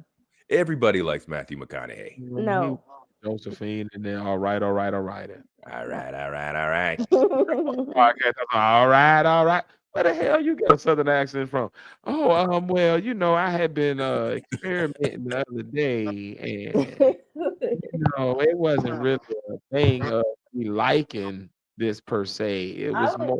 I would do. It would be. Still inside me right now. It would be Mark Wahlberg before it would be him. So. Dude, come on, man. You're not making sense. You want the Funky Bunch in your butt? No, I don't. They're not like they good vibrations. Huh? You putting them good vibrations in that ass. They're just like awkward. They're just like awkward. Awkward looking males. Alan Thicke when he had long hair. Which one are you talking about? Robin Thicke when he had long hair. Robin Thicke when he had long hair when he first came. When he was fat. When he was on the when he was on the bicycle. Josephine, you scared me. Yeah, when he was on the bicycle. I know what you're talking about. You're scaring me, dog. Josephine, like the bohemian niggas, man. You're scaring me, dog. Like them he was niggas like that 300 pounds. He said, I don't think they're like they be dirty, but they be worth hella money. Yeah. She likes her guys to look homeless. Yeah, like they got life. They be clean. She want that light layer of funk on them. They smell like chewy and mud. They be clean. They be wearing like that really expensive cologne and everything. Yeah, but they underarms stink because they don't wear deodorant. They do wear. Josephine be cruising the slums. No, they do wear deodorant. That's a pet peeve. No nasty. Don't like nasty niggas, man. Hey, Josephine, you fuck one of them niggas, they gonna give you crabs. Better stop. Hey, this is Phil Collins' daughter. Well, no, but you know, hold on. I can feel it. Yeah, that's his daughter. Oh shit, I can feel it.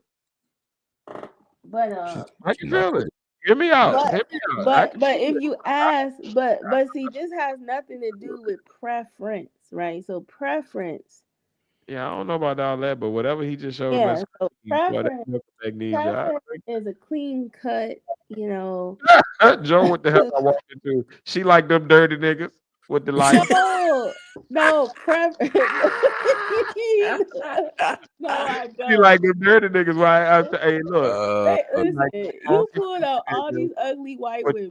She like them white Jesus.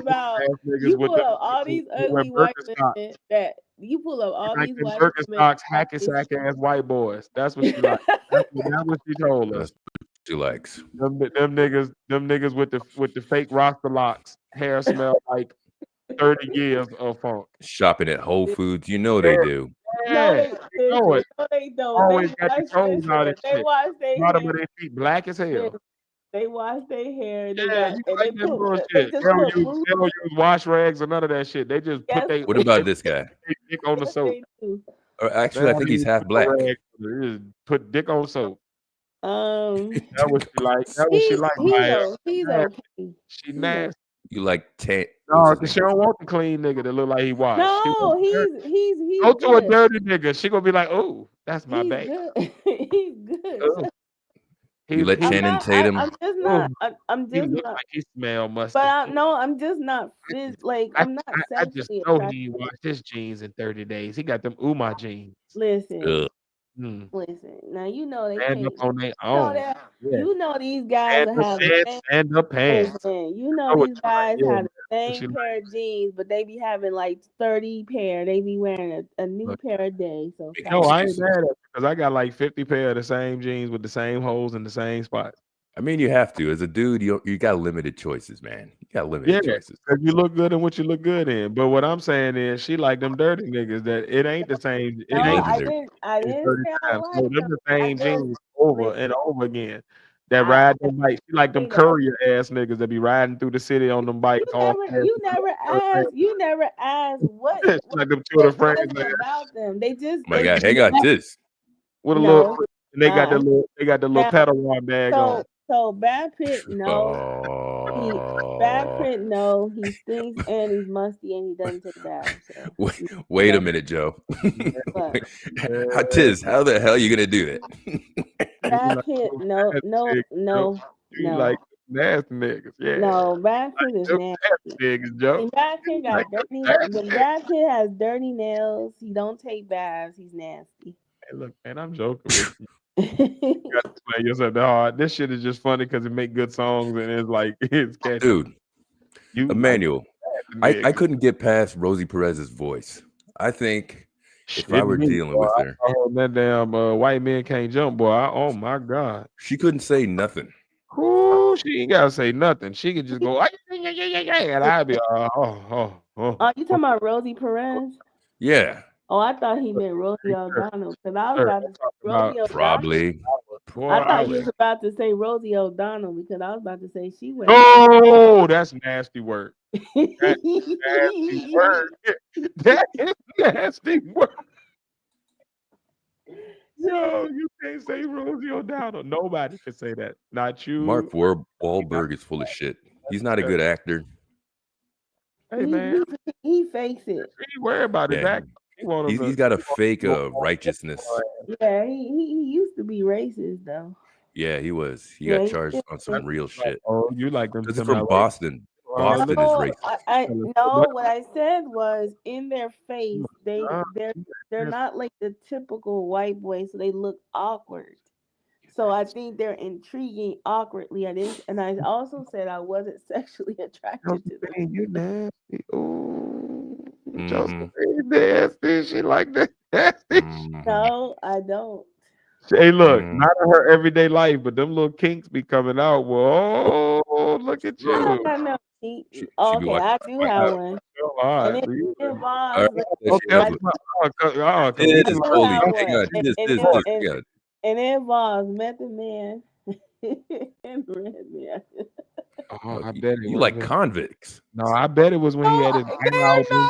Look, I bet it was when he had his out and his hair was fucked up in the All I Need video. I like Method Man. Wrap her ass up.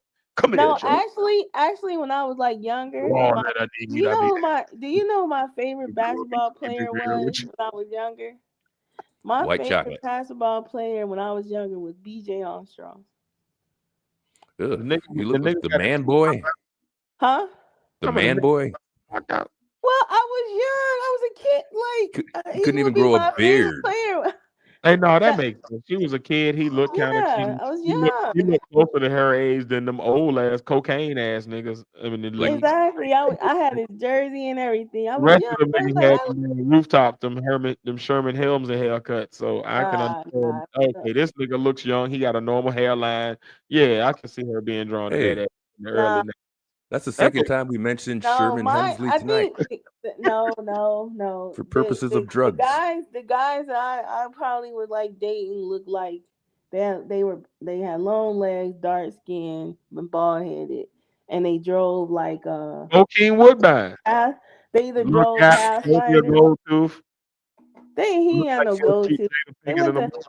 They went to college. They went to go play basketball. I think you like Fredro Starr. Man, I'm let me be quiet. Listen. No, don't listen. No, we don't need to hear no more because I just like chocolate brothers with long legs. Josephine, terrible. Them dudes ain't tall. We ain't done. You guys did not say my top 5. Y'all said that. Like I'll be there for you if you keep it real. Y'all can have that you got the good power. You're wrong. METHOP, man. METHOP. Hey, you. Yeah. Right. What? That's not it. Listen. That's my favorite rap group. My favorite rap group. Bring it over here, baby. Is Freestyle. Moving on your left. No, my favorite rap group is Freestyle Fellowship, and my favorite rapper was AC. That boho shit, that bohemian shit, man. What you mean bohemian? Freestyle Fellowship is not bohemian. Listen, okay, I like backpack rap. Niggas that be funky, man. I told her she ain't I like backpack man. Alone over must. Listening to Ill Al Scratch. Yeah, Emmanuel's having too much fun on his side. He's having virtual freak offs. Man, listen, y'all. Look at this. Listen, y'all like women that white front back to front. That's what the kind of women y'all like. That's the y'all like women that smell wet. What a fupa? See, like this the thing. We talking about what she's saying. She just coming out of nowhere because now she just like, come on now. What you talking about? What? Because you like convicts. Like. Who said that? What gives you that impression? Evidence. Because those are the women you picked out that you would slide through. Wait, how are you saying? Who are you saying? Right. Where do you get that from? Those white women. We didn't say what's that girl name that don't use rags? That's with Ashton Kutcher, the little black girl. What? I mean, she got the black hair. She was in Sarah Marshall. The little white girl. She was on the 70s show. Oh, her. Fucking Mila Kunis. We ain't say her. We ain't say girl. We talking Y'all about wanted that girl. Y'all wanted that white girl that was on Roseanne. See, you picked the same person. Exactly, YM. Exactly. Everybody on Roseanne was white. Who you talking about? I think they might have had one black. You already know. Last call. Me and YM is the same person. I know that. I know you are. That's fine. But still, who you talking about? Because now you got me curious. Because you just throwing shit out of there, just saying stuff. The white girl from. But we know what you like. That's Mila Kunis. On their bikes, riding everywhere, all musty, showing up to work. And she's not that cute. She's Megan. I didn't listen. She's Megan from Family Guy. And then that nigga come home and play hack and sack with that poon. Yeah, but you like Megan from Family Guy, not the Meg. You talking about the little those boxy type women? You know what I'm saying? Those women that boxy. How old are you? I'm done. I'm done. Because now you just wilding. You obviously don't know me. Like I have never heard anybody who's not a grandparent call another person boxy. I'm just when it come to my women, my reputation is impeccable on that. I ain't tripping on that.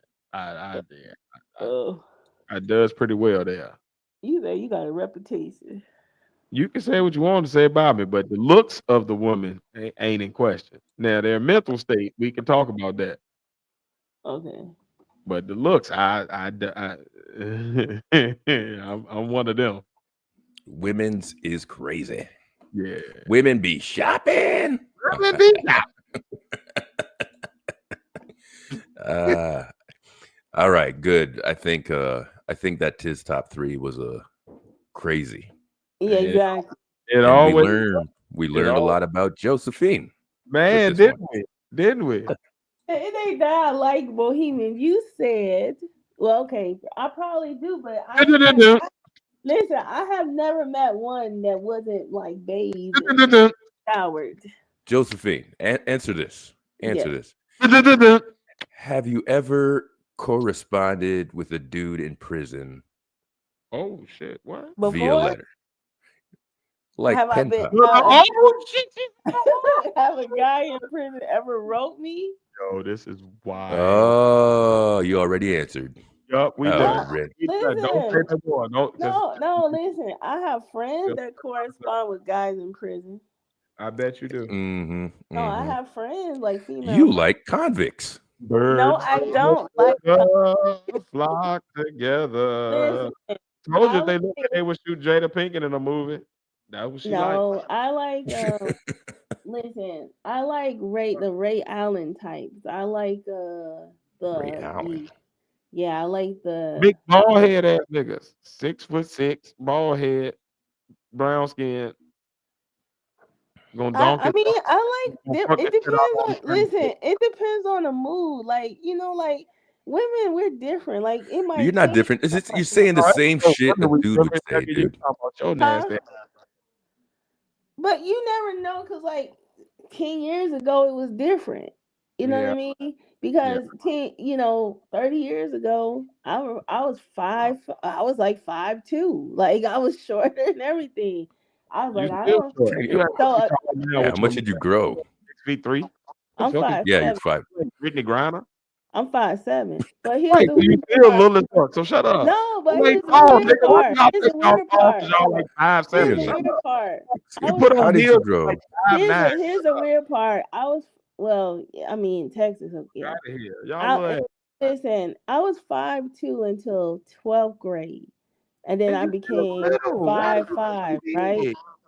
Ooh. And then I was 5'5". And then when I turned 21, I went to 5'6". Another 2 inches. 5'6", and then somehow this is not even relevant. I was 5'7.5". Towering over us all. Man, fuck out of here. Well, my mother's tall. Your concept of height is crazy. What did you say? Y'all I'm taller than the average woman. The average woman height is 5'5". That's cute. That don't mean Yeah, nothing. I'm taller than the average. You're shorter than the average man. The average man, yeah, the average man is like 5'9", 5'10". What are you, 5'5"? No, he's 5'8". Umar likes it 5'5". If you're Talking to Joe. 5'11", you're pushing into being tall as a man technically. That is true. When you get above 6 feet, now you're talking about top 10 to 8%. And then you go into higher than that, you're talking about like 5% and lower. So you're Angel Reese. Well, my siblings are the average man is about 5'5" to 5'8", depending on who you my kids are taller than me and my siblings. Yeah, because you ain't tall. That's what I'm trying to tell you. You're a little lady. But my mom is like, my mom is 5'7" around like it's big. My mom is tall. I didn't get the height. I'm the only person. My mom is tall too. How tall you don't want to be tall. My father, How tall is she? My mother, she's almost 5'10". What? My mother's almost 5'10". Almost. My dad is 6 foot, and my two brothers are almost 6'3". Now the brothers make sense. They are tall. The rest of y'all, but out of here, man. Y'all be acting like y'all big, man. Listen, I am tall. Listen, I'm taller than the average woman, and in Dubai, I'm really tall. That's all I got to say. Yeah. Well. And when you get into the Asian continent, you looking at everybody. Yeah, the only thing that gave me height was just the legs. That's it. Like, and nothing else. So like, you got no legs either. Them little legs. Got legs. All right. Let's get back on off track. Do we got another list? Josephine, do you want to do your cartoon characters? No, I said we could do that next time. Oh, my bad. I thought you were trying to. Yeah, you guys can do your little top 3 cartoon characters of all time. All right, that sounds good. Listen, I'm just laughing at Emmanuel. Emmanuel's always telling somebody to get out. Get out of there. Jump. Let me jump. She can't because once she goes, she gonna go. What do you think about since we have a woman up here? What do we think about what Claire Huxtable was saying lately? Phylicia Rashad. She was making some statements and people were calling her. Oh man, I punish her own. Well, but she got a lot of backlash about how young women dress. Yeah, she was dare I say, critical of the generation of women coming up, saying they show too much. They, leave a little bit, giving some nice motherly advice. You know what? I'm gonna tell you this. Listen, I agree with her. Listen, my daughter, she would be mad at me because she be wearing a full bodysuit, just like when Brandy was on Moesha. She always was covered. She would be wearing a bodysuit, and she wouldn't be wearing them little bikini underwears. Yeah, they wear their drawers and bra outside. Yeah, like you know why? You know why she's saying that is because you see these young little girls. They be doing them TikTok videos. Mm-hmm. They always and they be popping their booty. They always drawers and bra. Yeah, that's why she said that. Yeah. I think that's how I took it. Yeah, so I agree with her also. I think that if like people like Sexy Red and them got offended by it, they from the stripper culture. Like they, they're that's what hoeing. That's remember Two Line Crew is they ain't doing nothing that 2 Line Crew. Remember 2 Line Crew had hoes walking with them. They just rappers. Yo, you are hilarious for that, yo. Hoeing. That unfortunately is the culture, though, right? Women, they're not leaving anything. Social media just putting it out there more, but it was around there. Remember they tried to ban them and all them YNs be doing that wild shit, but them YWs be out here on that same type of fuck shit. They like the nasty shit until it bites them, until it becomes a situation of them getting exploited or it doesn't go their way, then they don't like it. But that's their culture. They like to they twerk for no reason. It's nothing going on. It's 10 in the morning on Sunday. They at the restaurant twerking over your shrimp and grits. Listen, they for no reason. It's nothing happening. They just felt like it. They So twerking, this is who they are. church, twerking in school. Yeah, the women of our age, the reason they find this so appalling is because, like, growing up, like, you twerked at home, you twerked in the club, you twerked in appropriate places. I ain't even saying there's nothing wrong with moving your body, but you shouldn't be gyrating everywhere. You shouldn't be sexually explicit everywhere. We're not going backwards though, man. It should be like, all right, we're here. This is a socially acceptable place for us to get kind of freaky. Like in the club, it was kind of socially acceptable. You might be grinding real hard and getting nasty on the dance floor. That we knew that though. Like that was the place to go.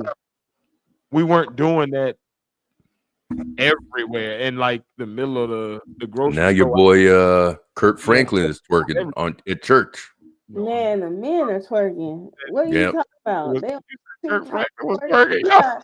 You got supposedly straight men twerking. What's going on? Hey, yo, I'm dead, yo. I'm dead, yo. Hold on. You talking about straight men twerking? This nigga said Kurt Franklin is twerking in the church. He was. That was a thing on YouTube. We was on I-20 together, and then y'all took an off ramp and just hit a whole nut. Where the hell are y'all at? What is happening? What? We're showing you the extreme of the twerking crisis. Could you imagine like Michael Jackson twerking? Ugh. Yo. James Brown twerking. Can you imagine James Brown doing TikTok video and slapping his hips? Like James Brown sweating with that perm and pompadour. Bewildered. But you know who would be into all this? You know who would have been into all of this? Little Richard. He would have been eating this all up. You know what? Good night, y'all. Y'all have a blessed evening. That would be. You're right. Great. I hope everything goes well for y'all this week, man. Y'all be blessed. Bewildered. I'll holler at you, man. Thank you so much for letting me join your panel. I'm Josephine. My evening. Y'all be blessed, man. Y'all stay black, people. Are you jumping down? Yes, sir. God bless. Closing up there. All right. Josephine, stay up here for a second. Guys, what up? Wow, Tiz, you just made Tiz run off like that, man. He probably had to go anyway. Yeah. Hey, we got to do our music thing. Yeah. Do you even remember? Do you? Yeah. Listen, I remember. Right. I got caught up doing. Well, I'm doing a funeral, so if you already been around, you know. What the hell's going on with that, by the way? Who's these? You know what? I don't even. I really shouldn't. Listen. Shouldn't get into this stuff. Listen, let me just tell you this. I'm gonna have a show. It's gonna be good, and it's gonna be very creative and nice. I mean, I'm just. Was there a real death? What died? Nobody. I don't understand. This is what you don't understand. Oh, okay. So what happens in the sector, right? They'll if a content creator, something happens or they lose their channel or something weird like that, they throw a funeral, right? So if they just took a bunch of L's, they'll throw a funeral, just a mock funeral, just to be funny, right? So I decided to throw a mock funeral because it's just a woman in the sector that should take all the L's. and she just oh shit. And she just get on my nerves. I mean, I don't know.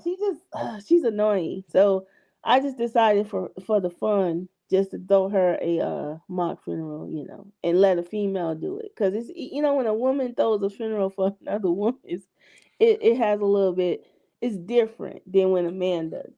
So, all right. So you don't want to say this individual's name, I guess, right? Oh, man. Oh, Stargate. Now, that's an old-ass name. Yeah, I'm throwing her a funeral. So, I haven't seen that person around for a while. My God. He's been around. Did they lose? Well, right. Probably in the other spaces and stuff. I'm not in. So, what happened? She lost the channel? Oh, she didn't lose nothing. She's just annoying. Oh, damn. Damn, somebody's annoying, so you funeral them? Yeah, well, I'm just throwing her a funeral because she keeps it's the chick where she was calling us the N-word. Remember that? She was calling us with the hard ER. Is she black? Yeah, she black, yeah. Yeah, you're not on that part. You're not on that part of the sector. That's why. Apparently not. So she not. So she you really all are N-words, and she's what? Well, we're low class. Well, that's what she calls us. She said all the black women are low class N-words and stuff like that. So God, wow. she's been saying it for quite some time. But I was gonna throw it last year, but I just decided to, it's content, I guess. I just decided to throw her a little homegoing, her and her receipts and all that extra stuff. Oh, that's so nice of you. Yeah, entertaining stuff. Now, I don't think it's gonna be nice. Well, send me an invitation. Yeah, you definitely will get an invitation. Trust me. I'll represent. You can see how it. Listen, you can see how it's really done. But yeah, it's gonna be really good. It's gonna be very animated. I'll tell you that. I can give you that information. It's gonna be very animated. Wink, wink. Got it. Yeah. Definitely very animated. And so yeah, it's gonna be that good. Hopefully. The audience, so I'm thinking about doing it in 2 parts. Like first the story and then the whole, whole live and stuff like that. So okay. So well, they say I do a live a year, so I'm trying to do more than one a year. Yeah, you did that super long live, man. So yeah, you definitely gotta step up and do this thing. All right. And are we doing our music collab, or are we just gonna have why don't you come on next week and we just do some music shit? Well, yeah, what time you going live next week? Same time I go live every week, damn it. You don't know. This is my 31st show. You know what's really funny is that because it's a Saturday, so I'll be out shopping, I'll be doing this, and then I'll say, "Oh, he's live. Let me watch." All right, I do my lives. Ooh, look, Tiz knows I do my lives 9 o'clock on Friday. That's my day now. Is that Central? Eastern, man. Oh, okay. So that's 8 o'clock my time. 8 o'clock. So be in the house wherever you got to be. Oh, okay. Next week we're doing some sort of music. All right. Okay. Something about music. Have some things. I know we're gonna do our interludes and some old school stuff. We'll have some good stuff. I know you still ain't got a lead. See, that's what we need to do. Our top 3. Top 3 what? Oh, top 3. So should it be a music top 3 for next week? Yeah, let's do our music top 3. Okay, in what regard are we doing? Music top 3 what? What's your preference? This is tough. We gotta go. Music top 3 R&B albums. Top 3. You wanna do male vocalist, female vocalist, hip hop, backpack rap. Well, let's do top 3 male vocalists and then top 3 female vocalists. For me, female is the hardest. So like you have to be really good. Like your voice gotta hit. It's gotta hit all of the I spots. hear what you're saying. So, I was just having that argument today. I think Beyonce is a horrible singer. Yeah, I had an argument with someone because Jasmine Sullivan. I can't say her name right. Sullivan. Okay. She did the same song that Beyonce did, and they were trying to tell me that Beyonce could sing better than her. And I'm like, that's impossible. She's flat. Her voice is flat. Yep. Let's do all the who's overrated, like an overrated singer? All of them? Janet Jackson. You can talk about how she's very, very, very overrated, and that a lot of those singers sound like her, came behind her with that whole and how Diana Ross is probably the one who pioneered that sound. True. Yeah. But then you're getting into another category of like Janet, you got to be that whole package. You got to dance, entertain and sing and look a certain way, kind of like a Jennifer Lopez. She has no talent either, but she's got a whole team of people to make her look good. You know what I'm saying? But Sierra, the only thing she got going on is the stripper. She can dance. Mm-hmm. So let's do that next week. Let's do the female. Let's have the female R&B discussion, and then we'll talk about the men singers. So wait, we're doing the men and women next week, or just the women? Right. The men and women next week. Men and women. Top vocalists from any era? Right. Singing. Okay. Then we're going to do like what we just did now, like who's the most overrated and why. Okay. But like we're doing overrated too next week? Who you would listen to, but they can't sing. Okay. Okay. They can't sing, but you just like the song or something like that. Like it has to be. You have to base it on a criteria, but that they're not good singers.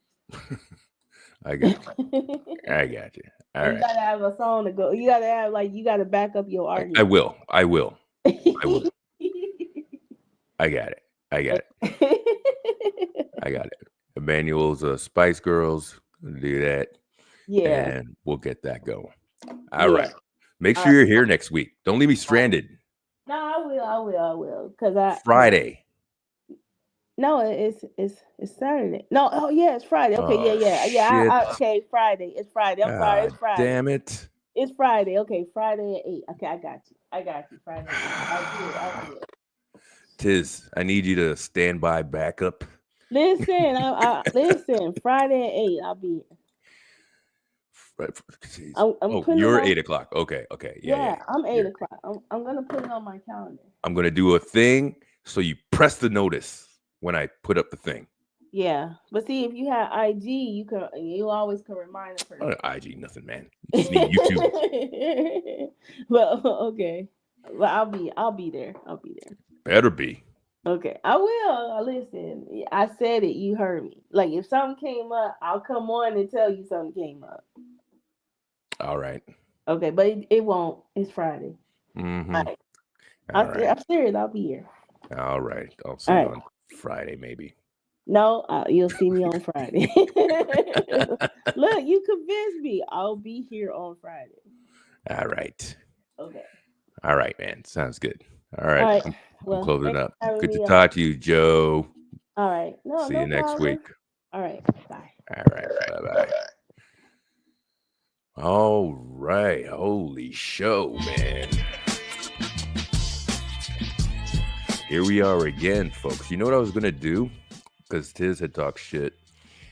When I do my thumbnails for the show, if you notice.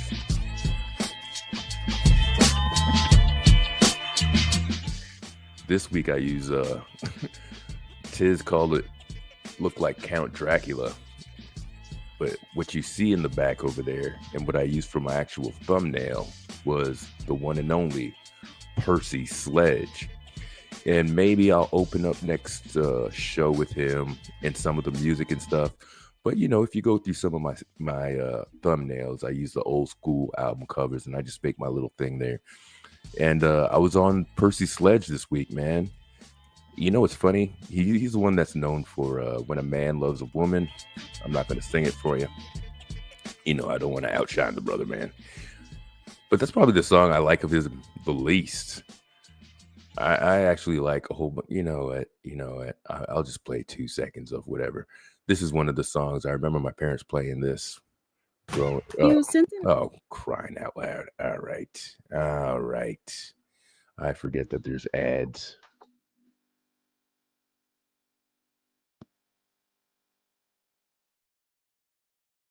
His voice is very distinct, right?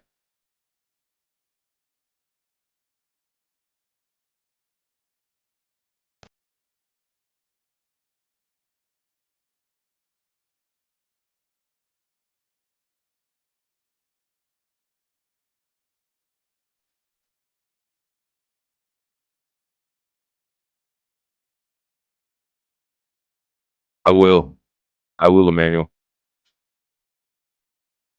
Appreciate it.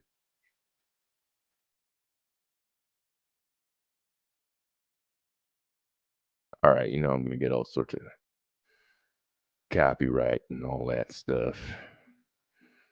What up, man? That's all I'm gonna give you, man.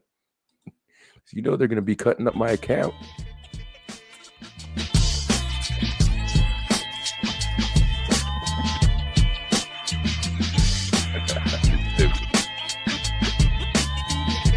Man, this was what a show. I feel like we had everything to show, man. I appreciate everybody for coming through here. If I try to remember all the darn names. A brother of a certain age, he checked in and clocked out, man. Where you went, man? Tiz, pleasure always having you on here. We might as well just do a show together, man. Damn. It's the way we rock it. Glad to have you on here. And Joe/YM making an appearance on here. I appreciate you, 1 or 2. The jury is still out. Stephanie Collins, definitely. And you still never told me the story about what happened with you and Cash App. Boy, you can't wait to hear whatever the heck happened over here, man. Black Anonymous, glad to have. Oh, and I got to check out your blog, man. Check out Black Anonymous's blog. I think me and Tiz, we got a conversation in there for some reason. And, that's good. Triple OG, Emmanuel Briggs. Very happy to have you as usual. And all you add to the show. You know what I'm saying? And one of them, all you guys are important. But, we've had the information man step on here, man, which I appreciate very much. Where we had a very spirited discussion about the Metcalf and Anthony case that is going to be going on for a while that we see in the news, in the media. And we'll be watching on for his take on that when he does that. So, yeah, man. Definitely can't wait to do that. As we said in the show for last call,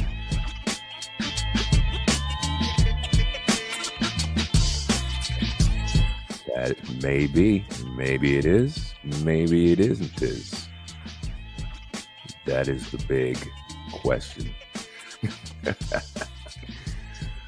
I do a live once a week, Fridays at 9 o'clock Eastern, which is where Josephine will be joining me next week to talk some music shit.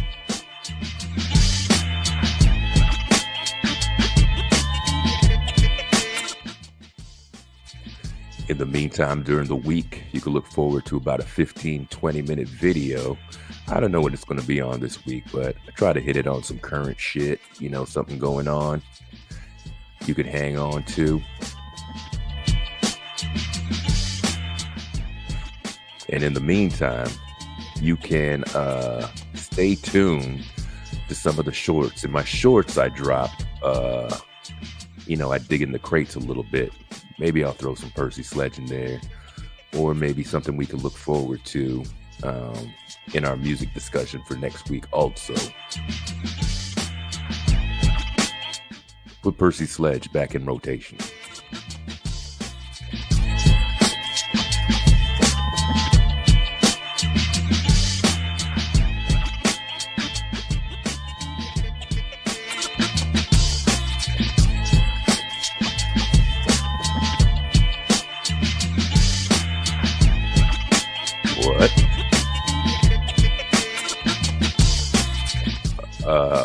Pause. Oh, I just was. You're gonna play it, dude. You're gonna play it.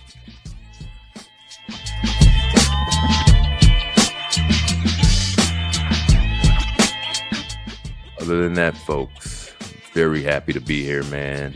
Appreciate everybody for sliding through. Do me that favor, man.